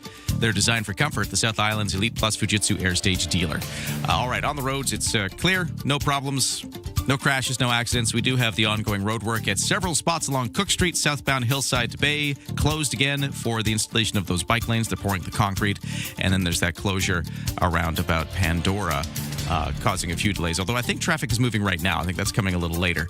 For the weather, it's a mainly sunny day, highs of 24, cooler by the water, but feeling a little warmer with a humidex of 26. It's just actually kind of a delightful day, and that'll continue right through the weekend, which would be great news for things like Father's Day, but also for all the festivities starting today and lasting all through the weekend for National Indigenous Peoples Day on Sunday and the whole weekend, and we're going to get into that next. In the kitchen, in the car, and at the office. Ryan and Lisa, mornings on CFAX 1070. Take us with you. Listen live on the free iHeartRadio app. Yeah, National Indigenous Peoples Day might be happening Sunday, but the stuff happening all weekend, including starting at Royal Road's Colwood campus around 10 o'clock in the morning. Things are going to really get going, and we want to talk all about it now with our guest, who is Katie Gates, Curriculum Coordinator with the Indigenous Education for School District 62. Hello, how are you? I'm doing great, Ryan. How are you? Wonderful to get you here. So, first off, let's just establish this. National Indigenous Peoples Day. What's it all about? Well, National Indigenous Peoples Day, this marks the 30th year of the actual recognition. And it is a day where we get to celebrate and learn about all the different cultures that we have here all over Turtle Island, and specifically here on the South Island, there are so many different nations. So it's a really great day to be able to get out, experience, be within community, and learn some of the traditional teachings. And the Royal Roads University campus is often kind of a big hub of all this, right? And that's going to be the case again this year, this weekend. Yeah, today we are kicking it off at 10 o'clock this morning with the Algonquin dancers, and then we have the traditional canoe protocol at 10:30 with Elder Butch Dick. Then we also have canoe races and various different activities happening on the main stage until 3 o'clock. And where are the campuses? Is it right down by the water? It is. Okay. It is facing, we're all the way down in the water, kind of facing Esquimalt Lagoon. It's absolutely gorgeous. I'm standing here right now, and it's super calm and quiet and peaceful. Oh, nice. It's just a beautiful place to be. That's a great spot of the campus, and there's sort of that field kind of extending out towards the lagoon. Yeah, exactly. Yeah, we're all here. We have there's a teepee set up, there's tents set up. Like I said, there's a main stage, food trucks, free fry bread. I mean, you can't go wrong there, right? Ooh, you had me at free food. I'm sold now. Is fry bread the same as bannock, Katie? It is. It is. So there are various different forms of bannock. Fry bread is the one that literally is fried in oil and just goes down so good with some jam. Love it. What year is this for this event being held here? Do you know how many years this has been going? It is. That's a very good question. I've been on the planning committee for 4 years, but I believe we're sitting around 12 years that this event has been happening annually. Because I get the impression that every year it gets bigger, and for a good reason. It does. It does. And I believe it's the reason that the public are more interested in coming and seeing the great activities. And then, of course, it's always amazing to be here and participate or even see the canoe races that happen and being able to cheer on those canoes as well. A lot of times with an event like this, so it's the feeling that you leave people with, and I know a lot of people are return customers, so you're doing the right thing. What is that thing? Oh. I think it's just the community engagement in the field. There's always something new to experience, a new teaching to learn, or an activity that you want to participate in again. For example, Souk School District, we're doing a Lahal demonstration, traditional game of probability, and it is something that's really picked up in the South Island amongst the youth. So bringing students here, we'll have over 1,000 students here from all over the South Island today. And they're going to be able to experience the game, experience the Métis teepee, and all the various different partner groups that we have here today. Oh, that's so cool. And I just want to also ask a bit more about the canoe events, because you mentioned that that's a big part of today's festivities. And there's you mentioned a canoe landing protocol practice. Tell me more about that. So the canoe landing protocol is a traditional way of coming upon the shores of a different nation and letting them know that you're coming in good faith, you're coming in good intentions. And so there's different protocols. There's a specific way that you approach someone else's shoreline. And if you don't approach it in that way, it could be seen as an act of aggression. So this is a really wonderful way that the public gets to witness this type of protocol. It's not something that you get to see every day, because now with roads and whatnot, we don't travel by canoe in the waterways that like we used to. Oh, that's so cool. So that's just one example of the many things that are going to be on display. You'll get to go see. Anybody's welcome, right? You can just come and check it out? Anybody's welcome. There's no cost to come in. There's so much to do. And honestly, I think it is the perfect weekend to be out in community, to learn something new, and to really acknowledge the land and acknowledge the original owners.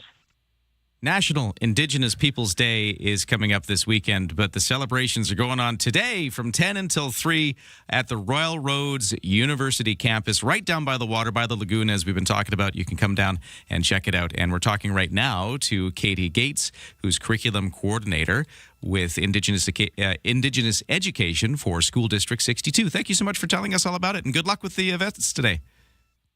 No problem. Thank you, Ryan and Lisa. Have a great day. Thanks, Katie.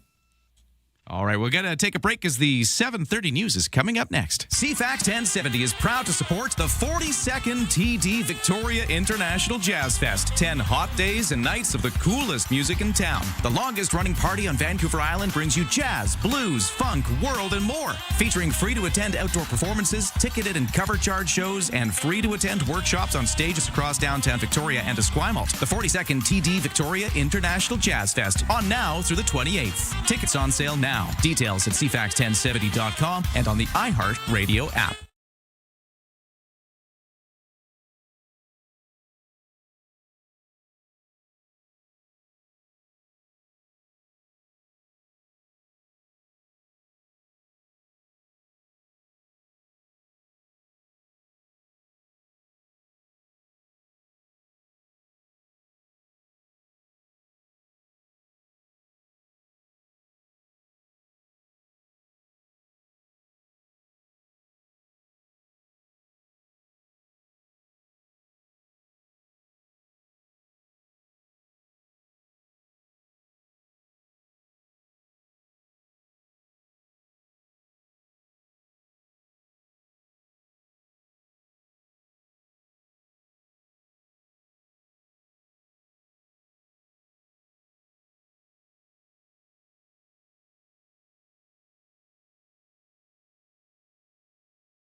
CFAX Victoria, An iHeart radio station. If it's happening, it's here. CFAX 1070.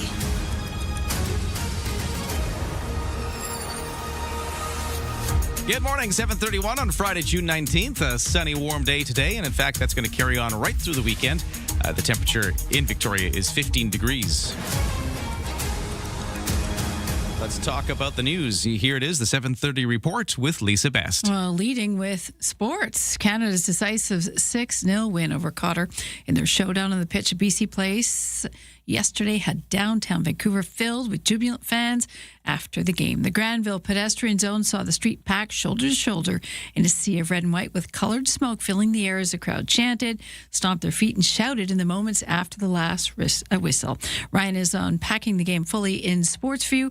We're also going to hear from CFAX 1070's sports and soccer guru, Steve Young. He was at the game, live and in person. He'll be on at 8:20, talking about how Canada is now in position to secure a spot in the knockout round.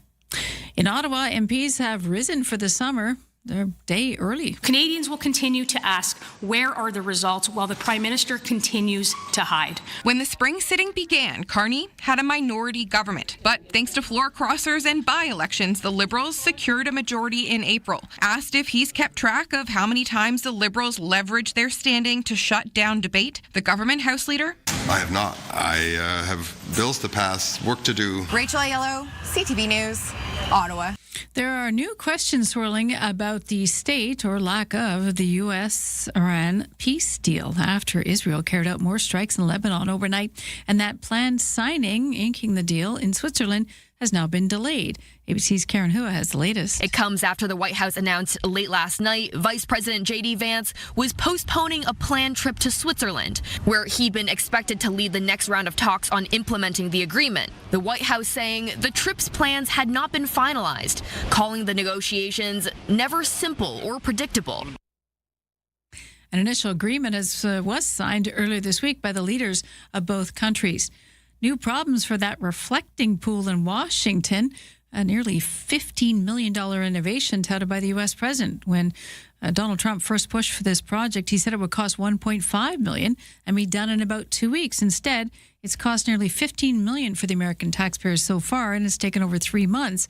And now the blue sealant paint is chipping. The companies that did the work to drain the pool, repair the leaks, seal and paint the bottom of the pool, and install a filtration system were awarded no-bid contracts worth about $15 million, despite having virtually no federal experience doing federal contracts. The project was completed last week, and for a couple of days, it seemed to work.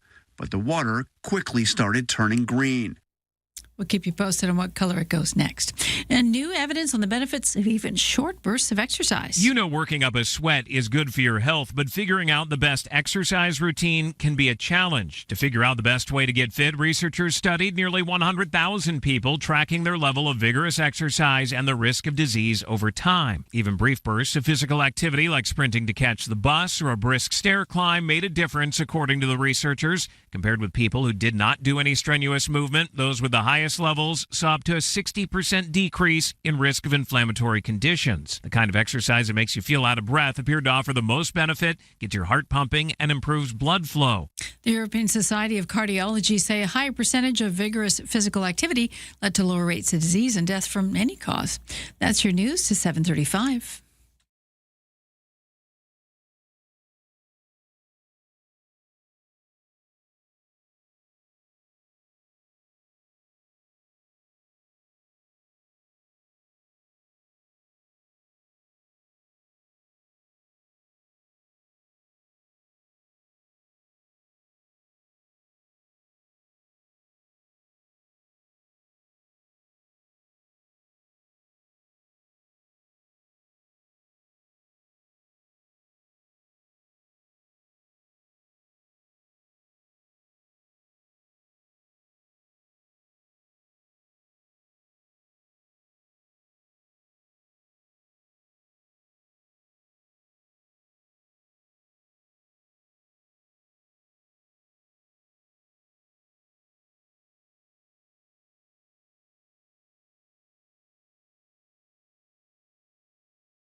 Your CFAX 1070 news poll question this morning. We're asking, do you use those loyalty cashback, discount, or points programs?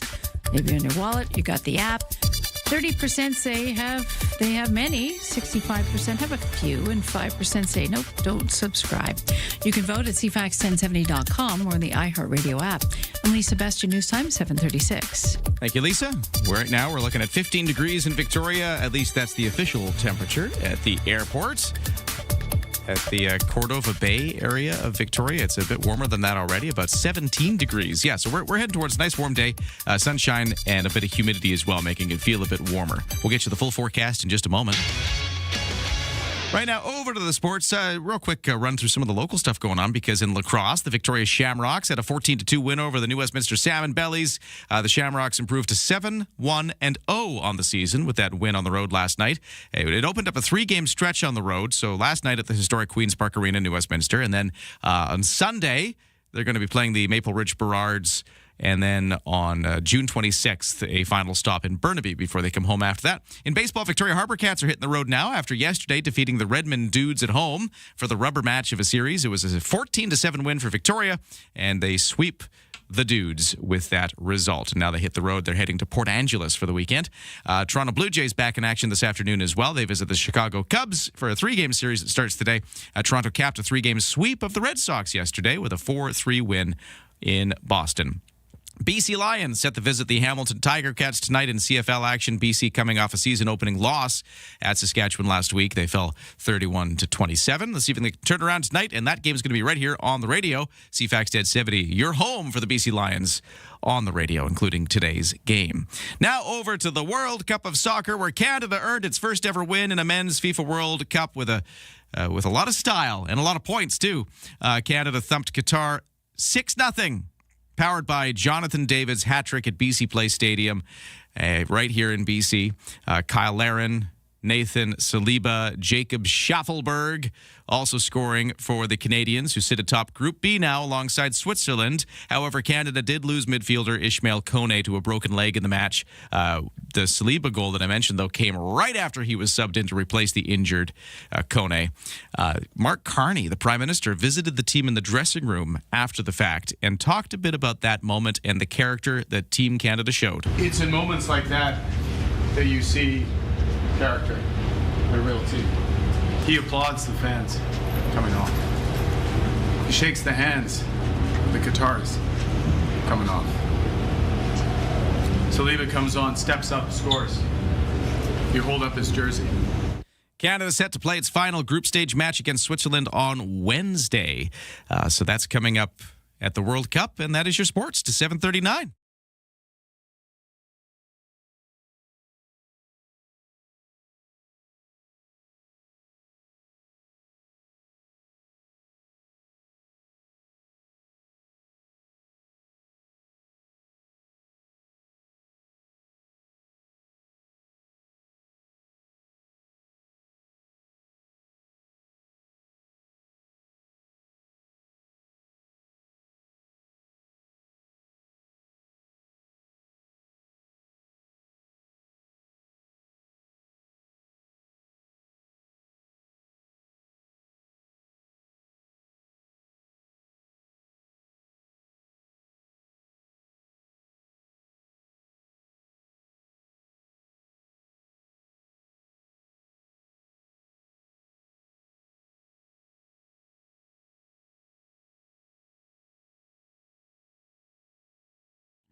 Hey, the CFAX Morning Show is brought to you by Coastal Heat Pumps. For a comfortable home no matter the season, big savings on your heating bill. Talk to Coastal Heat Pumps. Designed for comfort, the South Island's Elite Plus Fujitsu Air Stage dealer.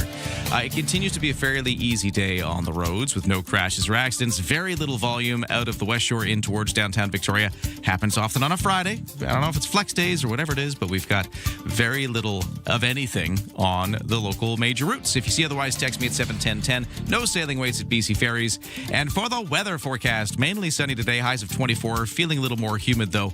A humidex of 26, so it feels like 26 in the humidity today. Different story if you're by the water though. Near the Juan de Fuca Strait, 17 degrees will be the high temperature around about the region. Clear skies tonight, lows to 11. Tomorrow, sunny, highs of 20. A little breezy. For Sunday, highs of 24. Cooler by the water again. The temperatures climb up even more for Monday, Tuesday, Wednesday. We get up into the high 20s in our long-range forecast for the beginning of next week. Right now, it's 15 degrees in Victoria, at least at the airport. A little warmer in some places. On the markets, checking how things are shaping up so far today. S&P TSX in Toronto down 68 points, now making a little bit of a dip to 34,900. The Dow Jones Industrials in New York up 72 to 51,564. The Canadian dollar is at 70.6 cents US, which is down just a fraction of a cent from the close yesterday. And the barrel of oil is up 27 cents, but it's still way lower than it was a little while ago at $76.87 US a barrel. Ryan and Lisa. Mornings on CFAX 1070. Remember, you have us in the palm of your hand. For listeners on the go, listen live on the free iHeartRadio app. Lisa, you were telling me a little earlier off air before we started the show that you enjoy the trumpet. Oh, 100%. Yeah? I love the sound of it. I mean, Chris Bodie, Doc Severinsen, two of my strange favorites maybe, but I love the sound of the trumpet. I love when artists play with the sound and bend the notes. It's just, I don't know, everybody has, you love guitar. Yeah. I don't play trumpet. I don't play any wind instruments, but I do love the sound of it because it can be very brash, very bold, or it can be very, very slow, quiet, and sultry. You can do a lot. It's very emotive. Personality. Yeah. Yeah, and I think most instruments can do that, but, everybody has a favorite, and I'm trumpet. At TD Victoria International Jazz Fest, one of the artists who we're actually going to talk to in a few moments is going to be bringing us the trumpet, Ron DeLoro. Kind of sounds like this.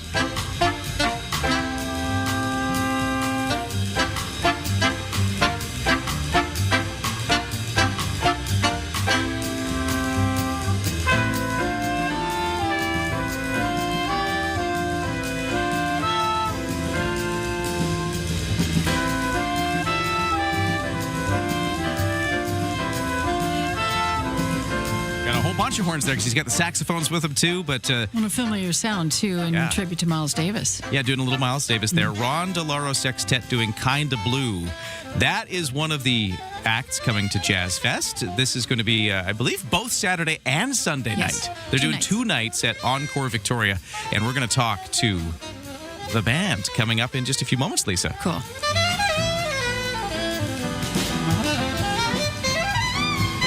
I kind of feel like, if somebody says jazz to me, this is what I think of. This is what plays in my head. This is jazz. Well, he's also, that's him. Ron knows his way around the trumpet. Yeah. That's pretty good. Scat jazz. Yeah.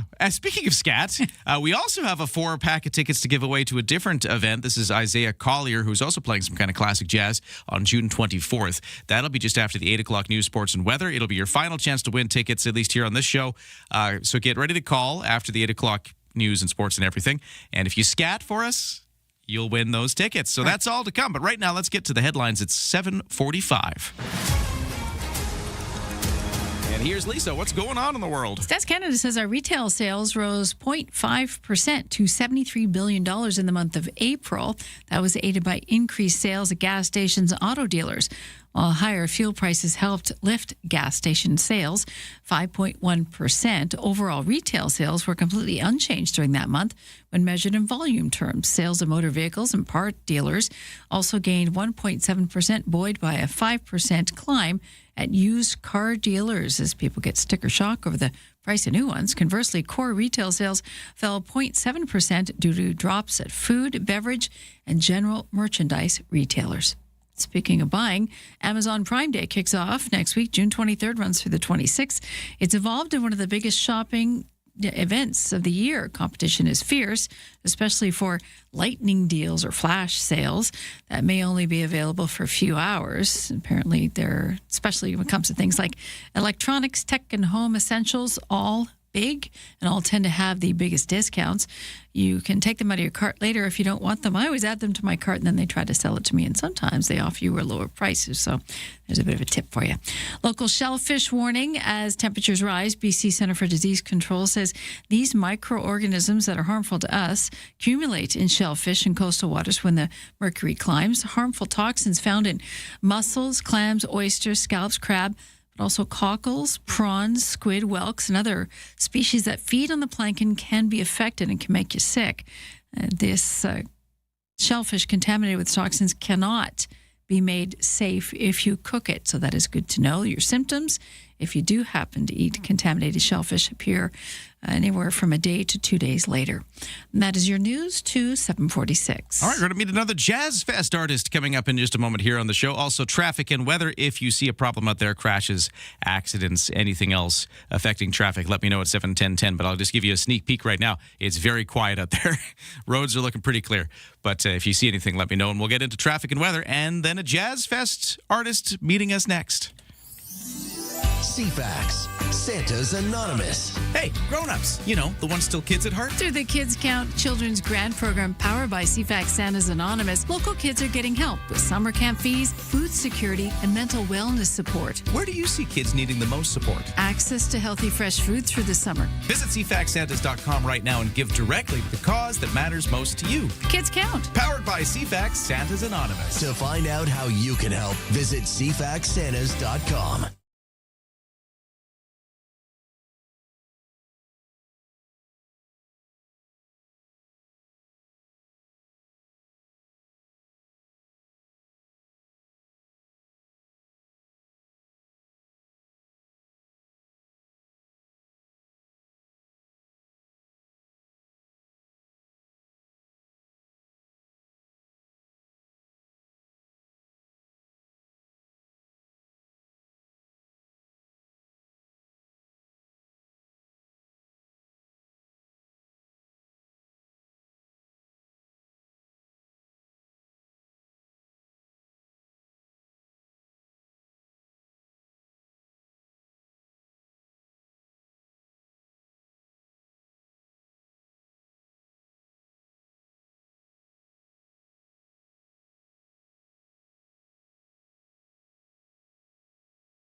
CFAX Morning Show brought to you by Thrifty Foods this Saturday. So tomorrow from 10 a.m. to 1 p.m., the first 200 kids aged 12 and under are invited to decorate a free brownie for Dad at all locations. Because, of course, Father's Day is Sunday. On the roads, no problems. We're clear of crashes or accidents. We, of course, have the same construction problems, though. We've had all this week. Places like Cook Street, several spots are obstructed. So, watch out for that. Cook around Caledonia, or I should say Quadra around Caledonia, still with the gas main installation. But other than the usual construction delays, we are looking fine. If you see otherwise, text me at 71010. No waits at BC Ferries. For the weather forecast, sunny today, highs up to 24 degrees. Sunny tomorrow, highs of 20. And sunny on Sunday, highs of 24. It's just going to be a fairly stable weather forecast for the whole weekend ahead. Ryan and Lisa, mornings on CFAX 1070. Oversleepers, catch all the highlights on the latest audio podcast at CFAX1070.com and on the free iHeartRadio app. Yeah, we're meeting the Jazz Fest artists this week as the TD Victoria International Jazz Fest kicks off tonight. And for Saturday and Sunday, though, one of the acts we want to talk about is the Ron DeLauro Sextet doing Kinda Blue, doing Miles Davis. They got 2 nights this weekend at Jazz Fest, and we're meeting Ron DeLauro right now on the phone. Sir, how you doing? I'm doing very well, thank you. I think the moment I happened to put on the music is actually the saxophone playing, but you play the trumpet. You are the trumpeter. Yeah. So yes, tell us more about your sextet here, and tell me more about what we can expect out of these shows. We just arrived in Medicine Hat last night, so yesterday rather, and we're going to be doing a kind of workshop this afternoon on the terrace of the what's it called? I forget the name of it. Esplanade. In Medicine Hat. Yeah. And then we're doing a concert tonight. And tomorrow we head off to Victoria, another 3-hour ride to Calgary Airport, and then we're going to take the plane to Victoria. We have a transfer in Vancouver, so we're very excited about this tour. We've got Medicine Hat, Victoria, Vancouver, Edmonton, Calgary. This is the 100th anniversary of Miles Davis. Oh, wow. So the festivals out west here were very eager to have this project. We've actually been around for 16 years doing this. Doing this very thing, this Miles Davis stuff. We do very simply the entire album from beginning to end. And we open up our set with a selection from the sessions he did in 1957 with that same group before recording Kind of Blue, and it's all on Green Dolphin Street, and from the Jazz Track album. And Miles actually recorded more music in a 5-year period than any other artist in musical history. Wow. So he recorded many albums, a lot of music that was put onto albums and released in some cases a year or two after he recorded. So it's really something to do the research on all of this. I've read some books. I've done lots of, you name it, research in libraries, research on Chat GPT, and you get all kinds of stuff. And it's quite remarkable what he had been through from the time he cleaned up his act in 1954-55 when he went to Detroit, and that's where he actually met John Coltrane, Red Garland, Paul Chambers, and Philly Joe Jones for the first time, and decided when he was cleaning up from a heroin addiction. And these guys, except for Paul Chambers, were on heroin too. So the drugs that go along with this entire jazz history, especially in the 1950s, with the jazz musicians, was quite significant, because it had changed a lot of the course of jazz history, because of musicians that were fired, musicians that weren't around, musicians. I mean, it's quite amazing. It's kind of like the elephant in the room. So I'm discovering a lot of things, Miles included, but his drug thing didn't last very long, and then he got really serious really fast. So he went back to New York in 1955. He recorded around midnight in a live concert at Newport, which was like the turning point of his career, because that put him right back on the map.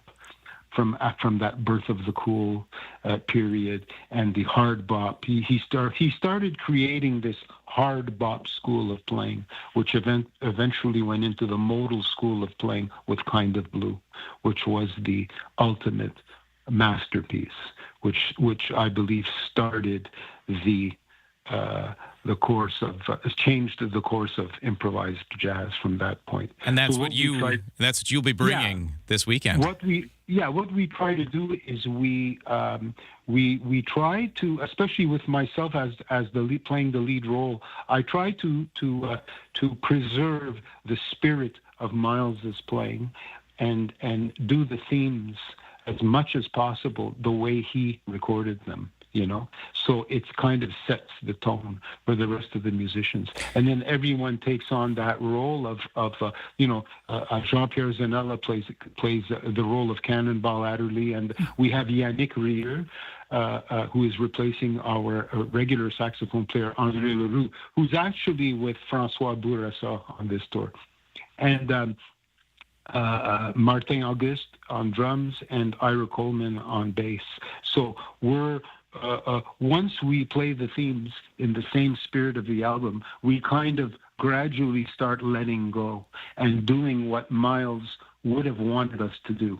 In other words, be inspired by what this album did for each one of those musicians, each one of those instruments, and then do our thing, respectfully. Yeah, so improv.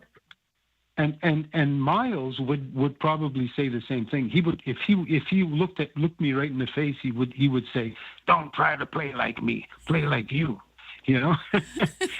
So that's kind of the thing that we're trying to do, you know. We're respecting Miles, but at the same time we're you know, I'm kind of bringing together my my 40 some odd years of playing jazz and respecting Miles at the same time. You know, so it's a lot of fun to do. The album is Ron. The album's 67 years old, and so you know you have evolved. You said 15 years of playing it.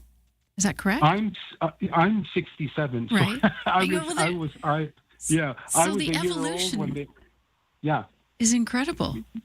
The evolution actually it's timeless. You see, it's like it's sacred music. So whenever we do this, like we're treating it with respect.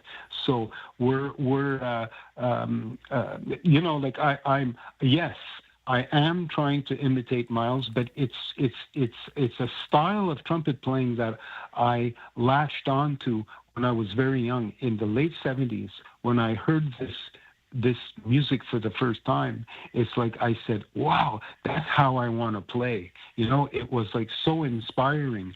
And then I gradually moved on to other inspirations too, like Freddie Hubbard and Chet Baker and Guido Basso, who I was very close to, you know, and other great jazz trumpet players like Lee Morgan and that kind of, you know, hard bop sort of trumpet playing that I really latched onto. When I was a kid, my father was a trumpet player, so he turned me on to a lot of Al Hurt and Harry James and things like that at the house.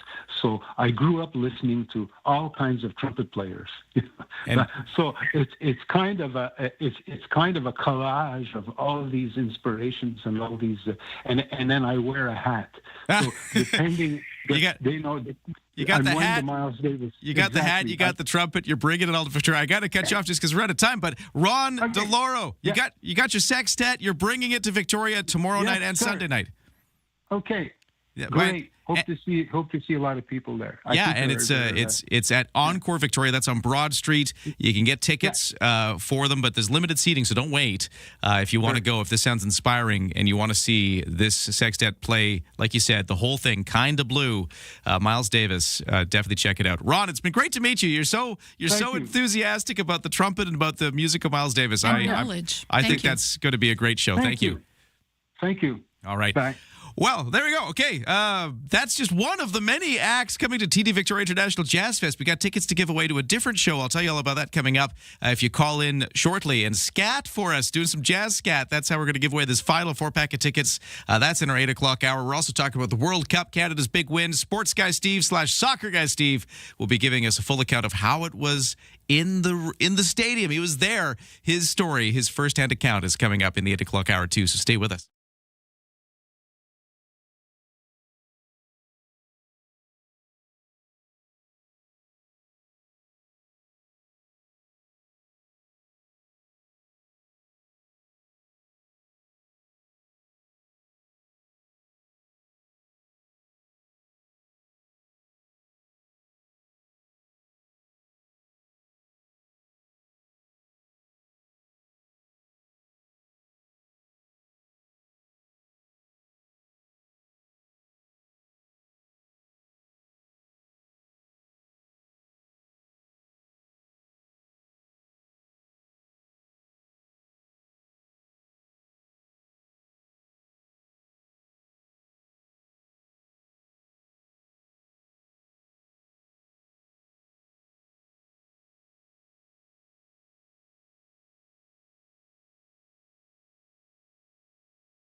CFAX Victoria. An iHeart radio station.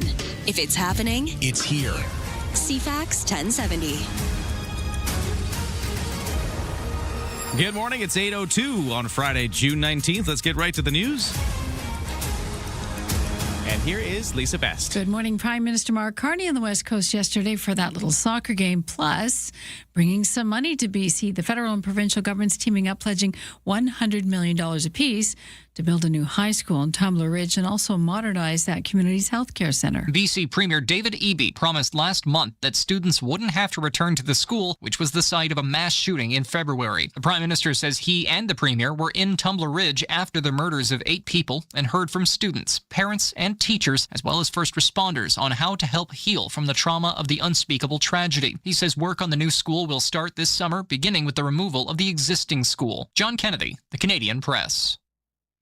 There are questions about the state of the peace deal between the U.S. and Iran after Israel carried out more strikes in Lebanon overnight, and the planned signing of the deal in Switzerland was delayed. ABC's Mary Bruce has more from the White House. President Trump has made clear he expects Israel to get on board with this deal, but there is no question this is really testing the president's relationship with Israeli Prime Minister Benjamin Netanyahu. Trump has been increasingly openly frustrated with him, even saying the other day, quote, "Without me, there would be no Israel."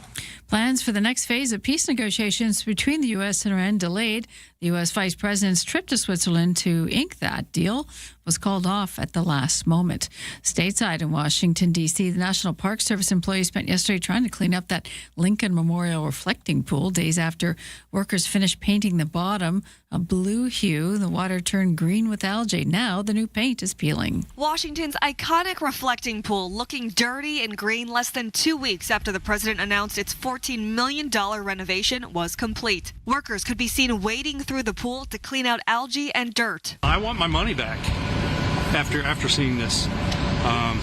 I think that it was a huge waste of money to begin with, and I think our resources could be used a lot better elsewhere. No comment yet from the White House. Jacqueline Lee, ABC News, Los Angeles. 93-year-old Canadian billionaire businessman Frank Stronach has been found guilty on 2 charges related to women in a sexual historical assault trial. The trial for Stronach began in February, where he pleaded not guilty to 12 sexual assault charges involving 7 complainants.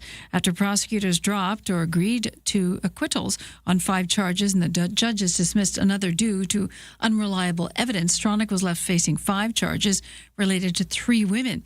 In a hearing today, Superior Court Justice found him guilty on 2 charges: for sexually assaulting a former employee at his restaurant complex, Rooney's, and indecently assaulting a regular patron of the venue in the 1970s.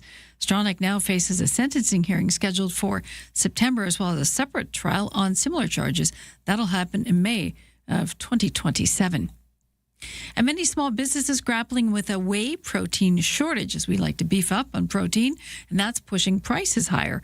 Graham Crosby is a senior economist at Farm Credit Canada. He says because whey is a byproduct of the cheese-making process, increasing its production isn't so easy. They're capital intensive. They require a lot of time, money to bring into production. So it's not something in the super short term that can be adjusted quickly to meet that additional demand.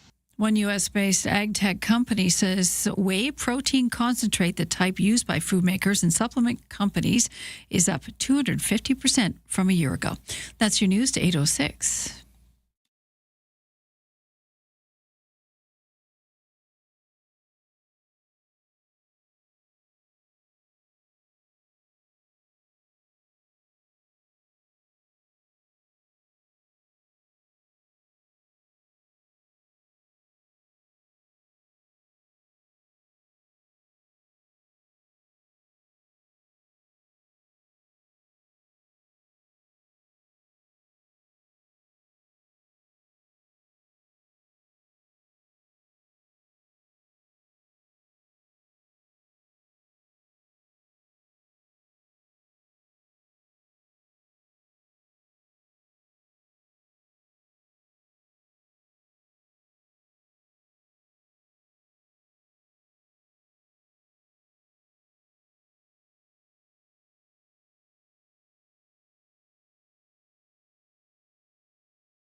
Your CFAX 1070 news poll question this morning, we're asking, do you use those loyalty cards or apps for cashback, discounts, or points programs?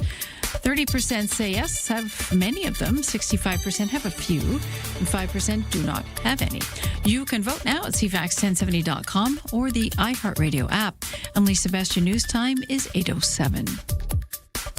Thank you, Lisa. We are moments away from opening up the phone lines at 250-386-1161. Final four-pack of tickets to give away to a TD Victoria Jazz Fest artist. This one's Isaiah Collier playing June 24th. If you're willing to scat for us, that sort of freestyle improv jazz singing, if you want to do that, anything will work. We're not going to be judging here.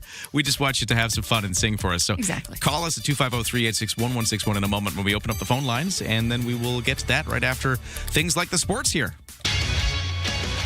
Let's talk first of the World Cup reports as we look back at a big day yesterday.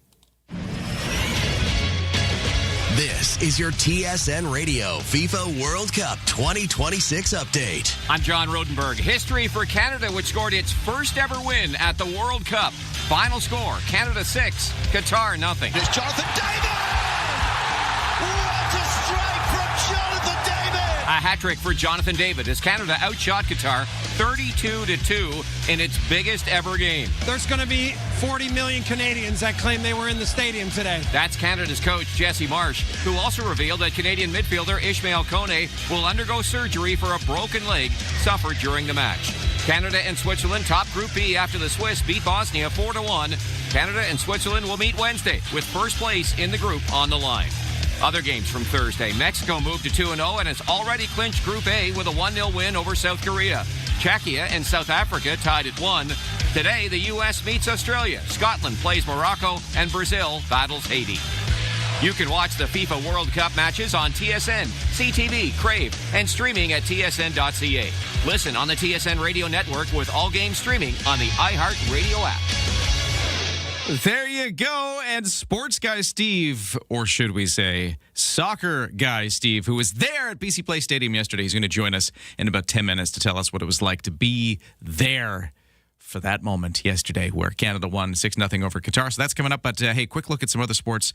I should tell you that it was a good night for the Victoria Shamrocks. They were on the road last night visiting the new Westminster Salmon Bellies. 14-2 win for Victoria. The Shamrocks now improved to 7-1-0 on the season with that win last night.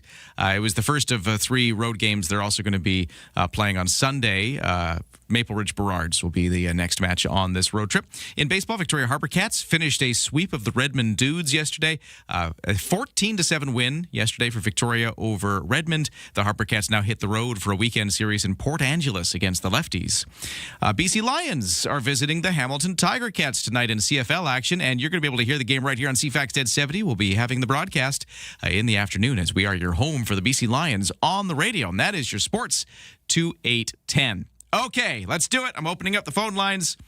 250-386-1161. Call now. I'm going to make you scat for us. The little jazz vocalization. Give us that right after the break here, and you will walk away with a 4-pack of tickets to see Isaiah Collier on the 24th as part of Jazz Fest.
looking forward to hearing our final jazz contestant in a few moments. That's coming up. Right now, CFAX Morning Show brought to you by Thrifty Foods. This Saturday from 10 to 1, the first 200 kids age 12 and under are invited to decorate a free brownie for Dad at all locations. So that's at Thrifty Foods tomorrow. Sunday is Father's Day, just heads up. Okay, on the roads, it continues to be an easygoing day. There's not much happening on the roads. No crashes, no accidents, no volume delays out of the West Shore. It is just an easygoing Friday. No waits at BC Ferries, and the weather forecast is looking sunny with a high of 24, but cooler by the water. But a humidex of 26. So if you're inland away from that moderating ocean breeze, a little humidity making it feel like 26 degrees today. On the markets, well, south of the border, it's closed for Juneteenth. But for the Toronto S&P TSX, we have the markets down 41 points to 34,927, and the Canadian dollar at 70.6 cents U.S.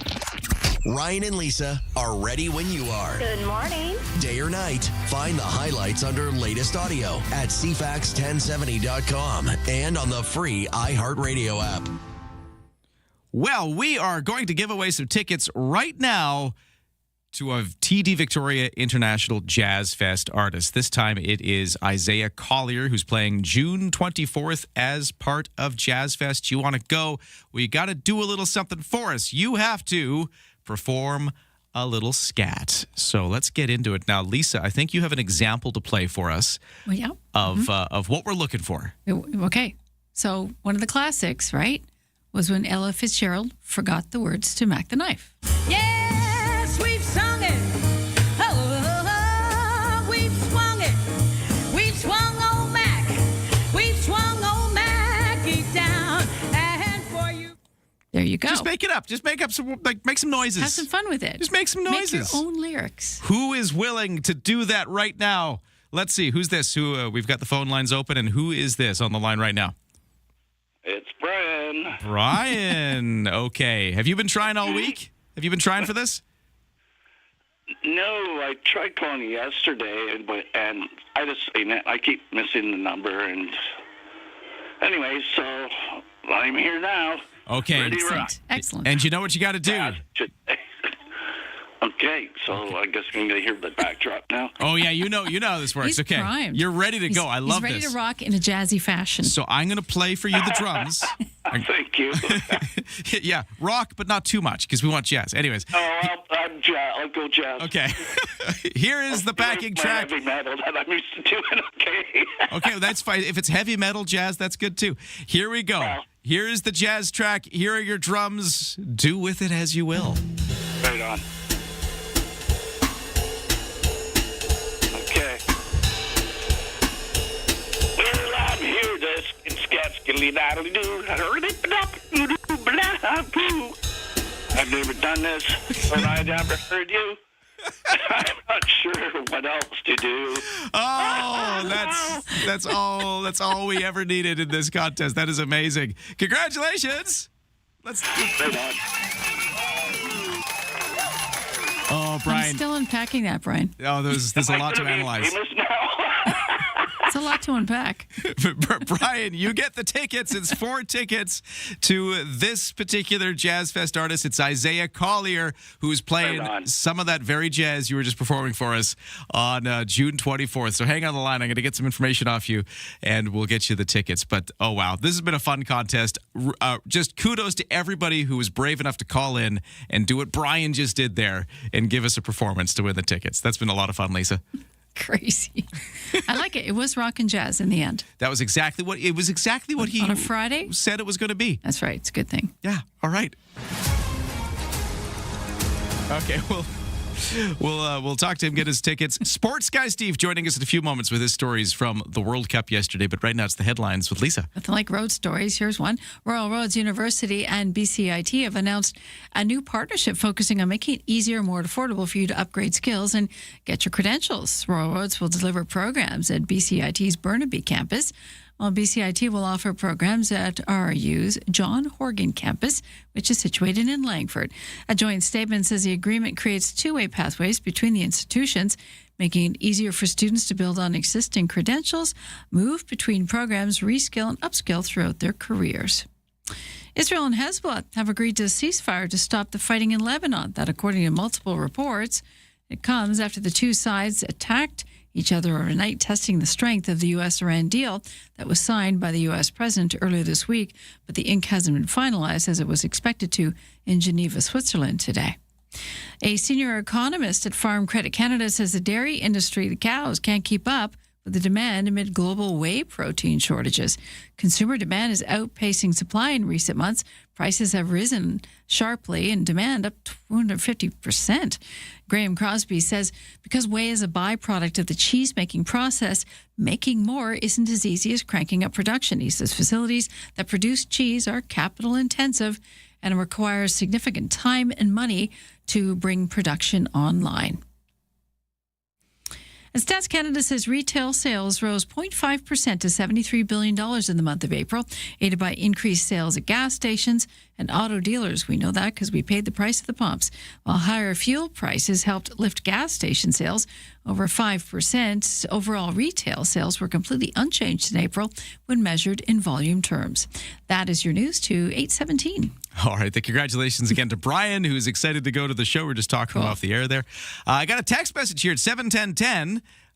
We just wanted to pass something along. Hey, Ryan and Lisa, any chance of mentioning the guitar show? Oh. I didn't even know this was a thing, but there's a guitar show tomorrow, June 20th. It's from 10 in the morning until 2 p.m. at the Mary Winspear in Sydney, and all kinds of luthier creations. So I guess like guitar makers are showing off guitars. Oh, that's interesting. That's from Mark. Mark, thank you for letting me know. I didn't even know that was going on. Guitar that's show. Right in your wheelhouse. It's right in my wheelhouse, and it just sort of fits the musical theme of the weekend with the the Jazz Fest going on. Maybe you could also check in at the guitar show. That's great. For a new axe. Yeah, or maybe you'll be watching some more World Cup soccer games. Sports guy Steve, or should we call him soccer guy Steve, is joining us next. He was there. He was there when history was made for Canada's soccer team, and we're going to talk about it next.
CFAX at 70 traffic and weather. Easy going on the roads. No crashes, no accidents, and very little volume out of the West Shore.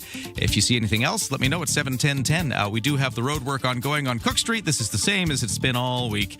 Those southbound closures, Hillside to Bay, as they continue to pour the concrete for the bike lanes there. And then the ongoing work for the gas mains around, this is Quadra and Caledonia. A bit slow going there as well. For the BC Ferries, no sailing waits. For the weather, it is looking nice and summery all weekend long. Mainly sunny today, highs at 24. Humidex at 26, so feeling a little warmer. And then feeling cooler if you're by the water at 17 degrees. And then that's kind of the picture all weekend. Maybe just a bit cooler tomorrow with sunny and highs at 20. But then back to sunny and highs at 24 for Sunday. And next week, it's even warmer. We could get up to 28 degrees on Monday, Tuesday, and maybe Wednesday. We'll see how it goes. But there you go. Right now for the temperatures in Victoria, it's 17 degrees at the airport. The windup in his first offering. Touch them all, Joe. The golden goal. It's Sports Guy Steve. Oh, my goodness. What did you say? You heard me. Here's Sports Guy Steve. Just a bit outside. Oh, and you know where he was yesterday? He was there at BC Place Stadium as Canada won its first ever World Cup soccer match. History was made, and Steve was there to see it, and he's on the line with us right now. Steve, what of all the games you could have gone to in Vancouver, I think you picked the right one. I think I did too. That was a good intro. Nicely done. You kind of won the lottery, Steve. I think so. Yeah, I kind of did.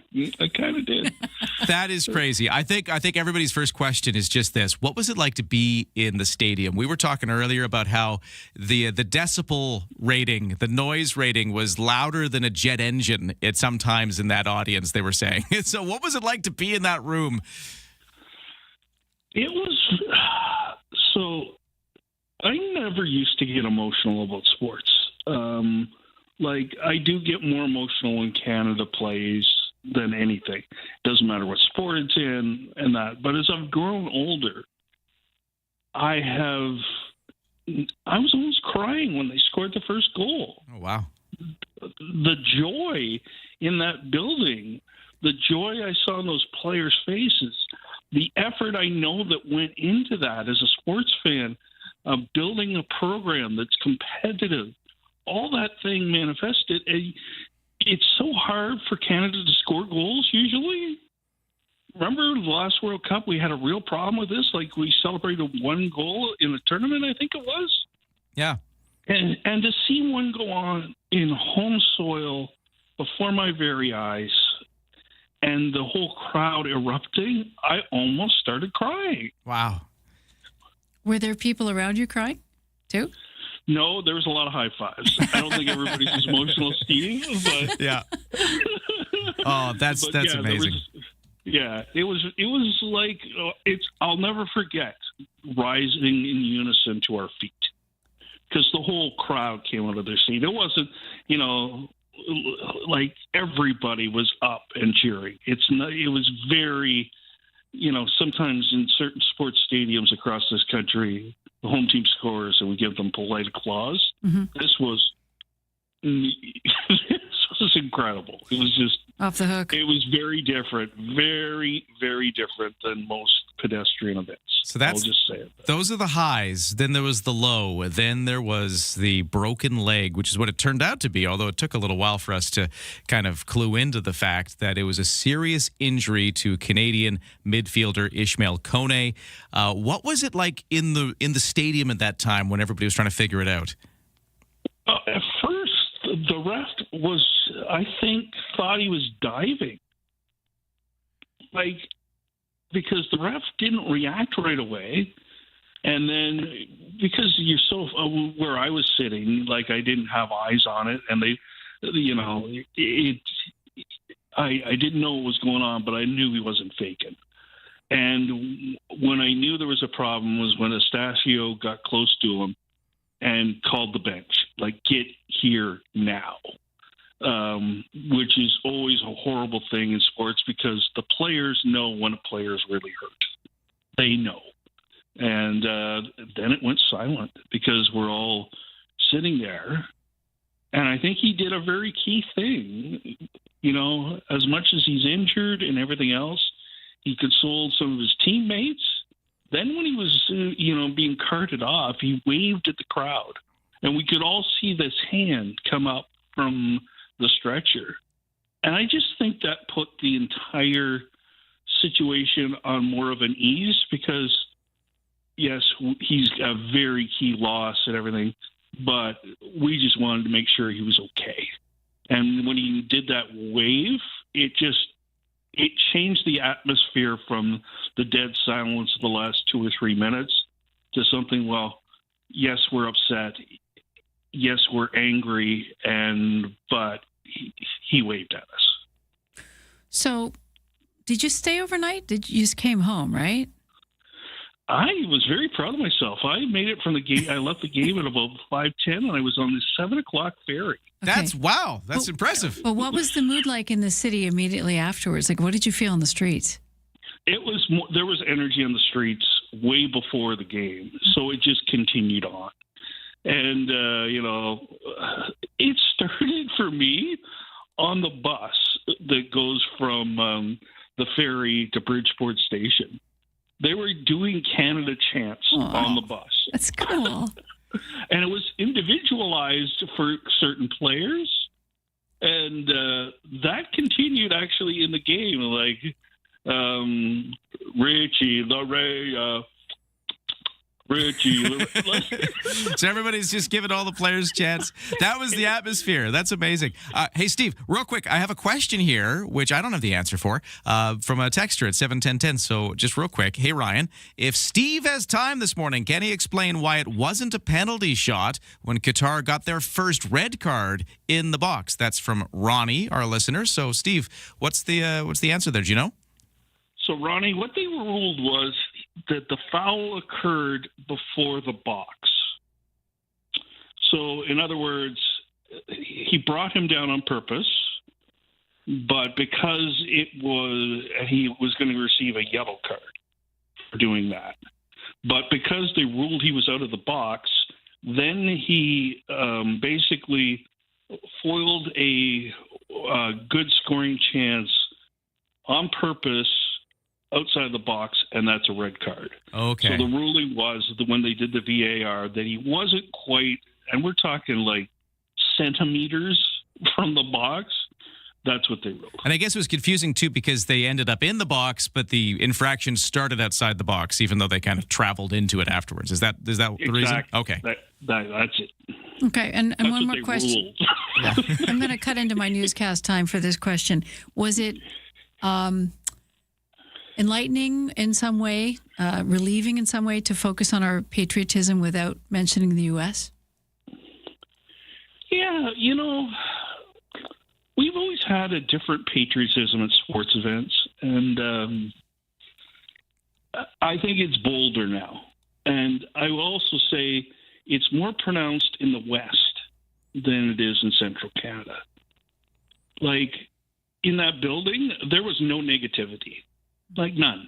Zero. There was no, none of that stuff. Part of that was the way the game played out, but yeah, this was about us. It wasn't about anybody else. It was Canadian, and we're proud of our team, and we're proud of the way they stick together. So a lot of us have, been around too long, but the younger generation here knows these guys. Like, I had Gretzky posters. They have Kone posters. Like, they've grown up with it too. So it spans generations better, this team, than most teams will. There he is, sports guy Steve, or should we call him soccer guy Steve? He was there at BC Place Stadium yesterday as Canada defeated Qatar 6-0, our very first World Cup win ever, and it happened on home soil. It happened on BC soil in Vancouver. Steve, thank you so much for sharing your stories. Always a pleasure. Take Thanks, care. Steve.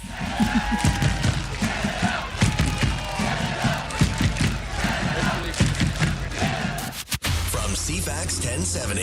Here's what's happening around the island. Until June 27th, you can lock in for love with the BC SPCA Victoria and raise money to help injured, homeless, and vulnerable animals right here in Victoria. Until July 19th, downtown Victoria is alive with free soccer-themed events, live match screenings, and more. Details at downtownvictoria.ca. Get more event info at CFAX1070.com. If it's happening, it's here. CFAX 1070.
CFAX Victoria. An iHeart radio station. If it's happening, It's here. CFAX 1070. Good morning. It is 8:32 on Friday, June 19th. Texter says, hey guys, there is a stalled car on the number 1, the Trans-Canada Highway at Tillicum heading north. So thanks for that tip at 7:10:10. Trans-Canada Highway northbound at Tillicum. Watch out for a stalled car. Over to the news. Here's Lisa. Thank you. Only about a dozen wildfires burning in BC on the cusp of summer, which begins Sunday morning early for us. No new fires on Vancouver Island. The evacuation alert covers 742 homes in the Okanagan region. That's now been lifted. Emergency management officials in central Okanagan say the local state of emergency also lifted in relation to that recent wildfire this week, the Calamar Park Fire, which triggered evacuations near Kelowna. The BC Wildfire Service says the blaze is now marked as under control, though there may be lingering smoke. People are urged to stay out of the park. It remains closed. On the prairies, the Canada Museum for Human Rights in Winnipeg says the exhibit about displaced Palestinians is going to go ahead, despite criticism of a potentially one-sided story being told. The exhibit opens June 27th and focuses on people affected by the Nabka, Arabic for catastrophe, when 750,000 Palestinians were forcibly displaced in 1948 during fighting over control of what is now Israel. Jewish groups have raised concerns about the exhibit, saying it could fuel anti-Semitism by not providing more historical context. They've also criticized the museum for a lack of consultation and transparency during the exhibit's development. The museum's Aisha Khan says it's important to tell the stories of displaced Palestinian Canadians and that the exhibit is being handled responsibly. She says the exhibit isn't trying to tell the whole history of the time and that the museum has committed to telling stories of displaced Jewish people in the future. John Kennedy, The Canadian Press. And in health news, new evidence on the benefits of even short bursts of exercise. You know, working up a sweat is good for your health, but figuring out the best exercise routine can be a challenge. To figure out the best way to get fit, researchers studied nearly 100,000 people, tracking their level of vigorous exercise and the risk of disease over time. Even brief bursts of physical activity like sprinting to catch the bus or a brisk stair climb made a difference, according to the researchers. Compared with people who did not do any strenuous movement, those with the highest levels saw up to a 60% decrease in risk of inflammatory conditions. The kind of exercise that makes you feel out of breath appeared to offer the most benefit, gets your heart pumping, and improves blood flow. The European Society of Cardiology says a higher percentage of vigorous physical activity led to lower rates of disease and death from any cause. And some soccer fans facing steep losses even before they enter a stadium to see World Cup games. ABC's Jim Ryan has more on these ticket snafus that are keeping some spectators behind the wall. Private reseller StubHub offers what it calls the Fan Protect Guarantee if there's a problem. And it is a guarantee of a sort, says Victor Matheson, a sports economist at the College of Holy Cross. Ticket buyers who run into problems are offered new tickets or refunds. But considering the scarcity of World Cup seats, these fans aren't out money, but they're certainly not in a ticket. And missing what for many may be a once-in-a-lifetime chance to see World Cup soccer in person. Jim Ryan, ABC News. Especially that game coming up Wednesday for Canada. And that's your news to 8:36.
CFAX 1070 news poll question. We're asking, do you use those loyalty, cashback, discount, or points programs? You got the app, have you got the card in your wallet? 30% say have quite a few of them, 65% dabble, and 5% say nope, don't touch them. You can vote at CFAX1070.com, also on the iHeartRadio app. And Lisa, best your news time is 8:37.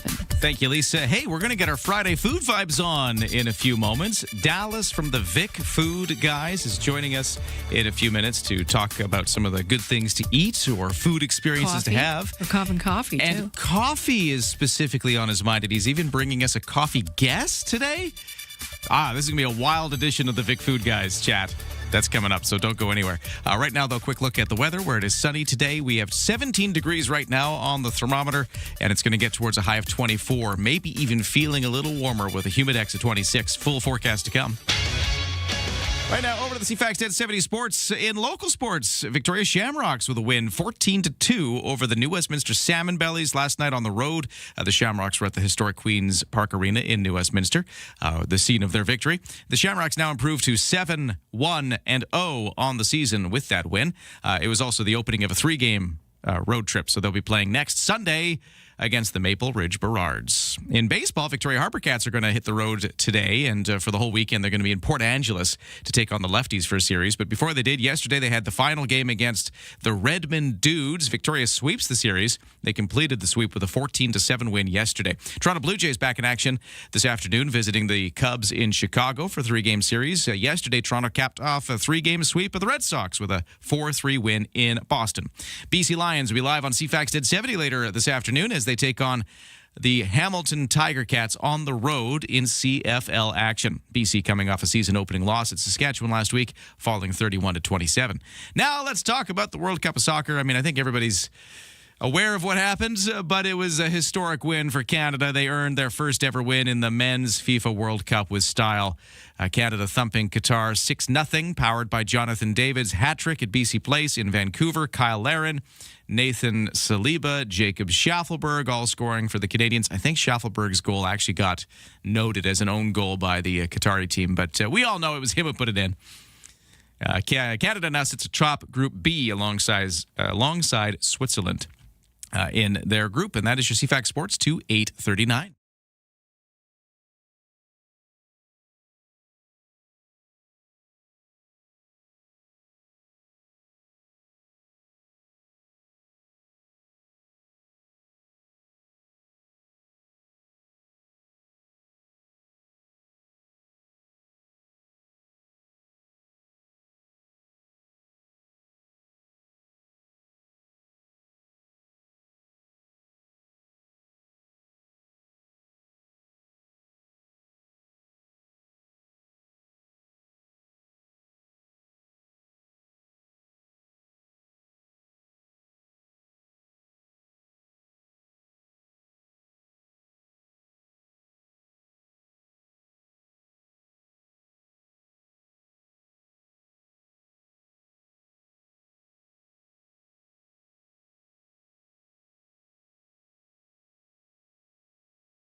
CFAX 1070 traffic and weather. Listeners letting us know that there was a stalled vehicle on the Trans-Canada Highway northbound around about Tillicum, so watch out. It could be causing some delays, although the nice thing is there's not a lot of volume out there today, so there's not much traffic to slow down. Regular road work on Cook Street and on Quadra, causing slowdowns if you're coming in to town and out of town, but otherwise it's looking like a pretty easy day on the roads. Text me at 71010 if you have any updates. The 9 o'clock sailing at BC Ferries from Swartz Bay to Swanson has lots of room left for vehicles, so no sailing waits there. And in the weather forecast, it's a mainly sunny day, highs at 24, maybe even feeling a bit warmer with a humidex at 26, but also feeling a bit cooler if you're by the water. So it's one of those days. And it's going to stay sunny and warm right through the weekend ahead of us, and it's 17 degrees already in Victoria. On the markets in Toronto, S&P TSX, it is down 27 points to 34,941. American markets closed for Juneteenth holiday, and the Canadian dollar at 70.5 cents U.S. Ryan and Lisa. Mornings on CFAX 1070. Well, it is a Friday, and it's time to do a little bit of this. Eat it. Just eat it. Come on, then, let's go. Friday food vibes. You ever think about what we put into our mouths? All the time. You are cooking. On CFAX 1070. That's the cue for Dallas for the Vic Food Guys to join us, giving us reviews and recommendations. Dallas, how you doing? I'm doing well. We got so much stuff today. We got a little bit of extra time. Yeah, exactly. We had to get you on early because you not only want to give us some of your reviews and recommendations, you've actually brought us a guest who's going to talk coffee with us in a few minutes. So that's coming up. But before we get to our coffee chat and Dallas, a special guest, why don't you tell us about some of the things you've been trying recently that you want to recommend? For sure. So first off, before I do anything, I just want to give a shout out to Ronnie. There's not enough time to give context, but shout out to Ronnie. Okay. So the first thing I want to do is mention that tonight at Ithaca, tonight and tomorrow night, there's a gentleman coming in from Greece. He's going to be singing Greek songs. So you get music directly from Greece while you're enjoying just, what Ithaca provides, the hospitality, the food, everything about it. The music starts at 6:30 tonight and tomorrow night. Call Ithaca and reserve your spot. It's going to be, if you haven't been or you've been before, it's going to be a spot where you need to be. So I implore everyone to experience it. I'm going to be there tonight. Now, if you don't, sorry, I was just going to say, if you don't know, it's the Windmill Greek Restaurant in downtown Victoria. That one. That's right. Will the plates stay intact? The plates, I've only seen the plates get smashed there once in the new location, and it's because I did it. So, although I will be there tonight. And so they're inviting you back? back? I mean, they're inviting me back. It's crazy. All right. So tonight, tomorrow night, for attention to people in North Saanich, Zach, who has a company called Elk in the Tide, is going to be doing a pizza pop-up at the Victoria Cider Company today from 2 to 6 p.m. and tomorrow from 12 to 6 p.m. And that's at 9635 West Saanich Road at Victoria Cider Co. So that's going to be really, really cool to check out. There's something to be aware of. On tomorrow, we got two events happening.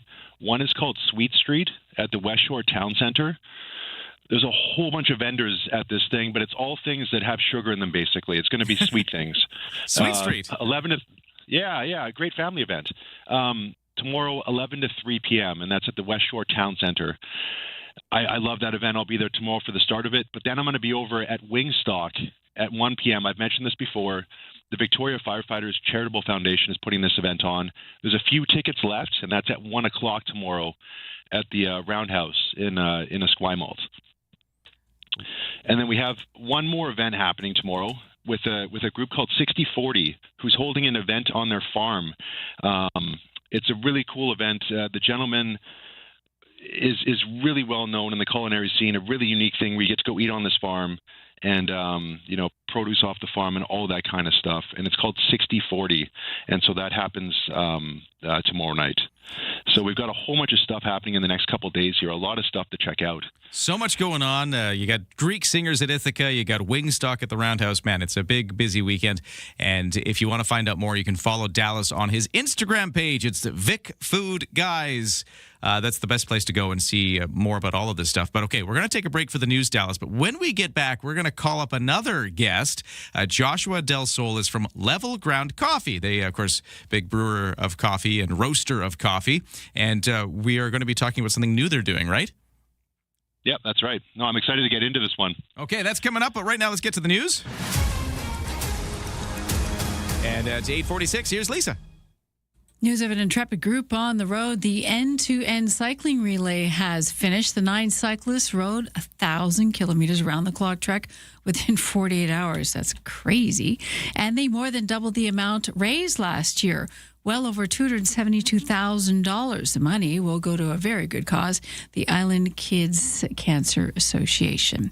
9 o'clock Saturday, there's a fundraiser on 2 wheels. This one, motorcycles. Kick stands up for Veterans Life After Service Motorcycle Rally. Will start at the Veterans Food Bank on the West Shore Parkway on Saturday morning. There is a registration fee of $40 that helps with specially trained dogs for those suffering from PTSD. The 42nd Annual Jazz Fest underway. Concerts at a variety of venues. Of course, Bullen Park in Esquimalt will be a hot spot.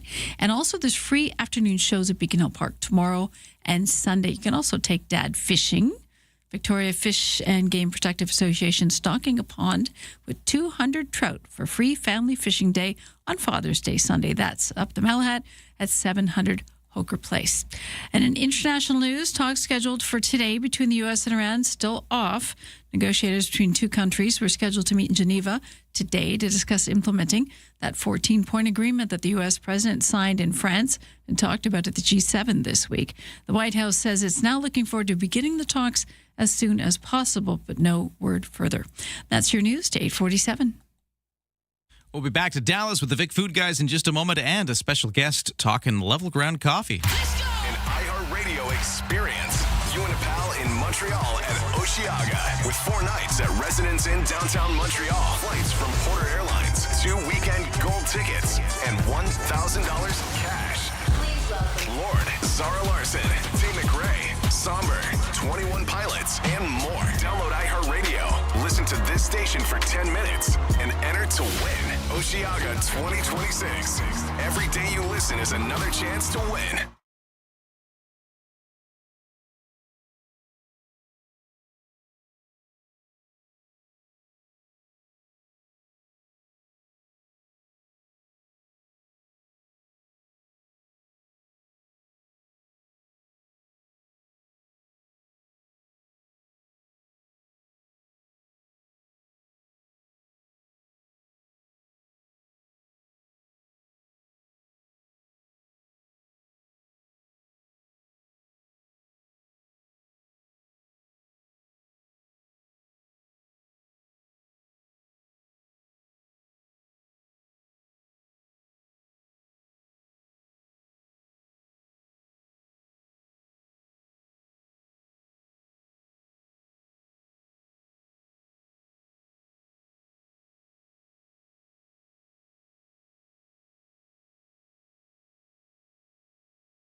Hey, CFAX Morning Show is brought to you by Coastal Heat Pumps. For a comfortable home no matter the season, big savings on your heating bill. Talk to Coastal Heat Pumps. They're designed for comfort. The South Island's Elite Plus Fujitsu Air Stage dealer. I don't know if it's still causing any kind of trouble, but there was a stall a little earlier today, Trans-Canada Highway northbound near Tillicum. I don't see any backups being caused by it. I don't even know if it's still there, but yeah, just something to watch out for potentially still. You can update us at 7:10:10. It was the only real unusual blip. We got the usual construction that's been going on all week on Cook Street and Quadra in Caledonia with the gas main installation, so watch out for those delays again today. And in the weather forecast, it's mainly sunny, highs of 24, a bit cooler by the water, but feeling a little warmer with some humidity in the air. It's a humidex of 26 today. And then it's cooling off a little bit tomorrow, but still sunny and warm with a high of 20 and sunny and a high of 24 for Sunday. Eat it. Just eat it. Come on then, let's go. Friday food vibes. You ever think about what we put into our mouths? All the time. You are cooking on CFAX 1070. And we're back at it. Dallas of the Vic Food Guys is here. And Dallas, we're doing something a little different today because you have a special guest joining us on the phone as well. Tell us what's going on here, Dallas. Yeah, so I guess the song should have been just Drink It, I think, maybe just for the segment right here. But we're going to be talking with Joshua from Level Ground about the new Roaster series of coffee that they have out, which there's 4 different ones. One cool thing about Level Ground, I think a lot of people have this misconception that Level Ground is some massive, conglomerate, huge company.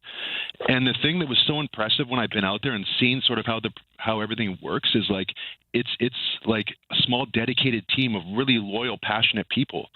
And I was completely blown away by what they're able to do with way less than I thought they had. And for anyone that hasn't been out to the cafe out at Shawn Heights, they have a spaceship of a machine out there that does things to coffee I didn't know was possible. Oh, the big fancy coffee maker? I don't know what that thing is, but it's crazy looking, and it does things I didn't know you could do. So maybe going out to the cafe is a thing, that needs to happen. Maybe we should get Joshua Del Sol from Level Ground Up on the line, and he can explain the spaceship. Joshua, how you doing? Hey, how you doing, everybody? Thanks for having me on here. Yeah, the spaceship it's a La Marzocco espresso machine, so it's a pretty fancy thing, but it's a little bit older than what you'd expect, but it's got a cool design, and man, it's just so reliable. And so for Joshua, you guys made me aware that you guys had a new roaster series of coffee out, and yes, I wasn't fully sure, like. For people that don't know, what is this series that you guys put out? Like, what does this mean to you guys? So this is sort of the culmination of a couple of different like on the ground tests that we did. We use our coffee shop quite often to test new products and new ideas that never hit the grocery store shelves or anywhere else. And over the last couple of years, we've done our best to find the right mix of like the blend between a high end product and sort of your everyday drinking coffee. To give our customers sort of an elevated coffee experience. This is the final push. We've done a couple of tests, and this is we've got our Anchor Roastery Espresso, which we've had for years. It's such a fantastic coffee. And then we have our Decaf Espresso. But then we've added two other what would be a little bit more adventurous coffees. One we try to keep a little bit more on the fruitier, sort of adventurous side, and then we have another one which is maybe a little more challenging to bring a coffee to people that they've never had before. And so those two are going to be rotating as we go by, but then we're always going to have our two Anchor Roastery Espresso and Decaf Espresso that we've got. What do you mean by coffee people have never had before? Like, haven't we had all the coffees at this point? Coffee is actually no pun intended, but it's a pretty fluid industry.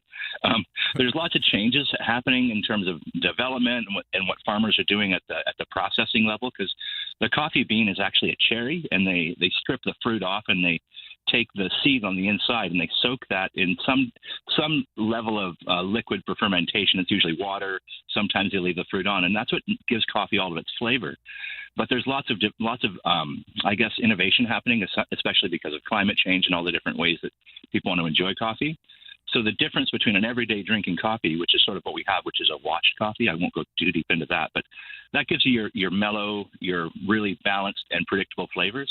But then with some of these other processing methods, you can get some really cool flavors.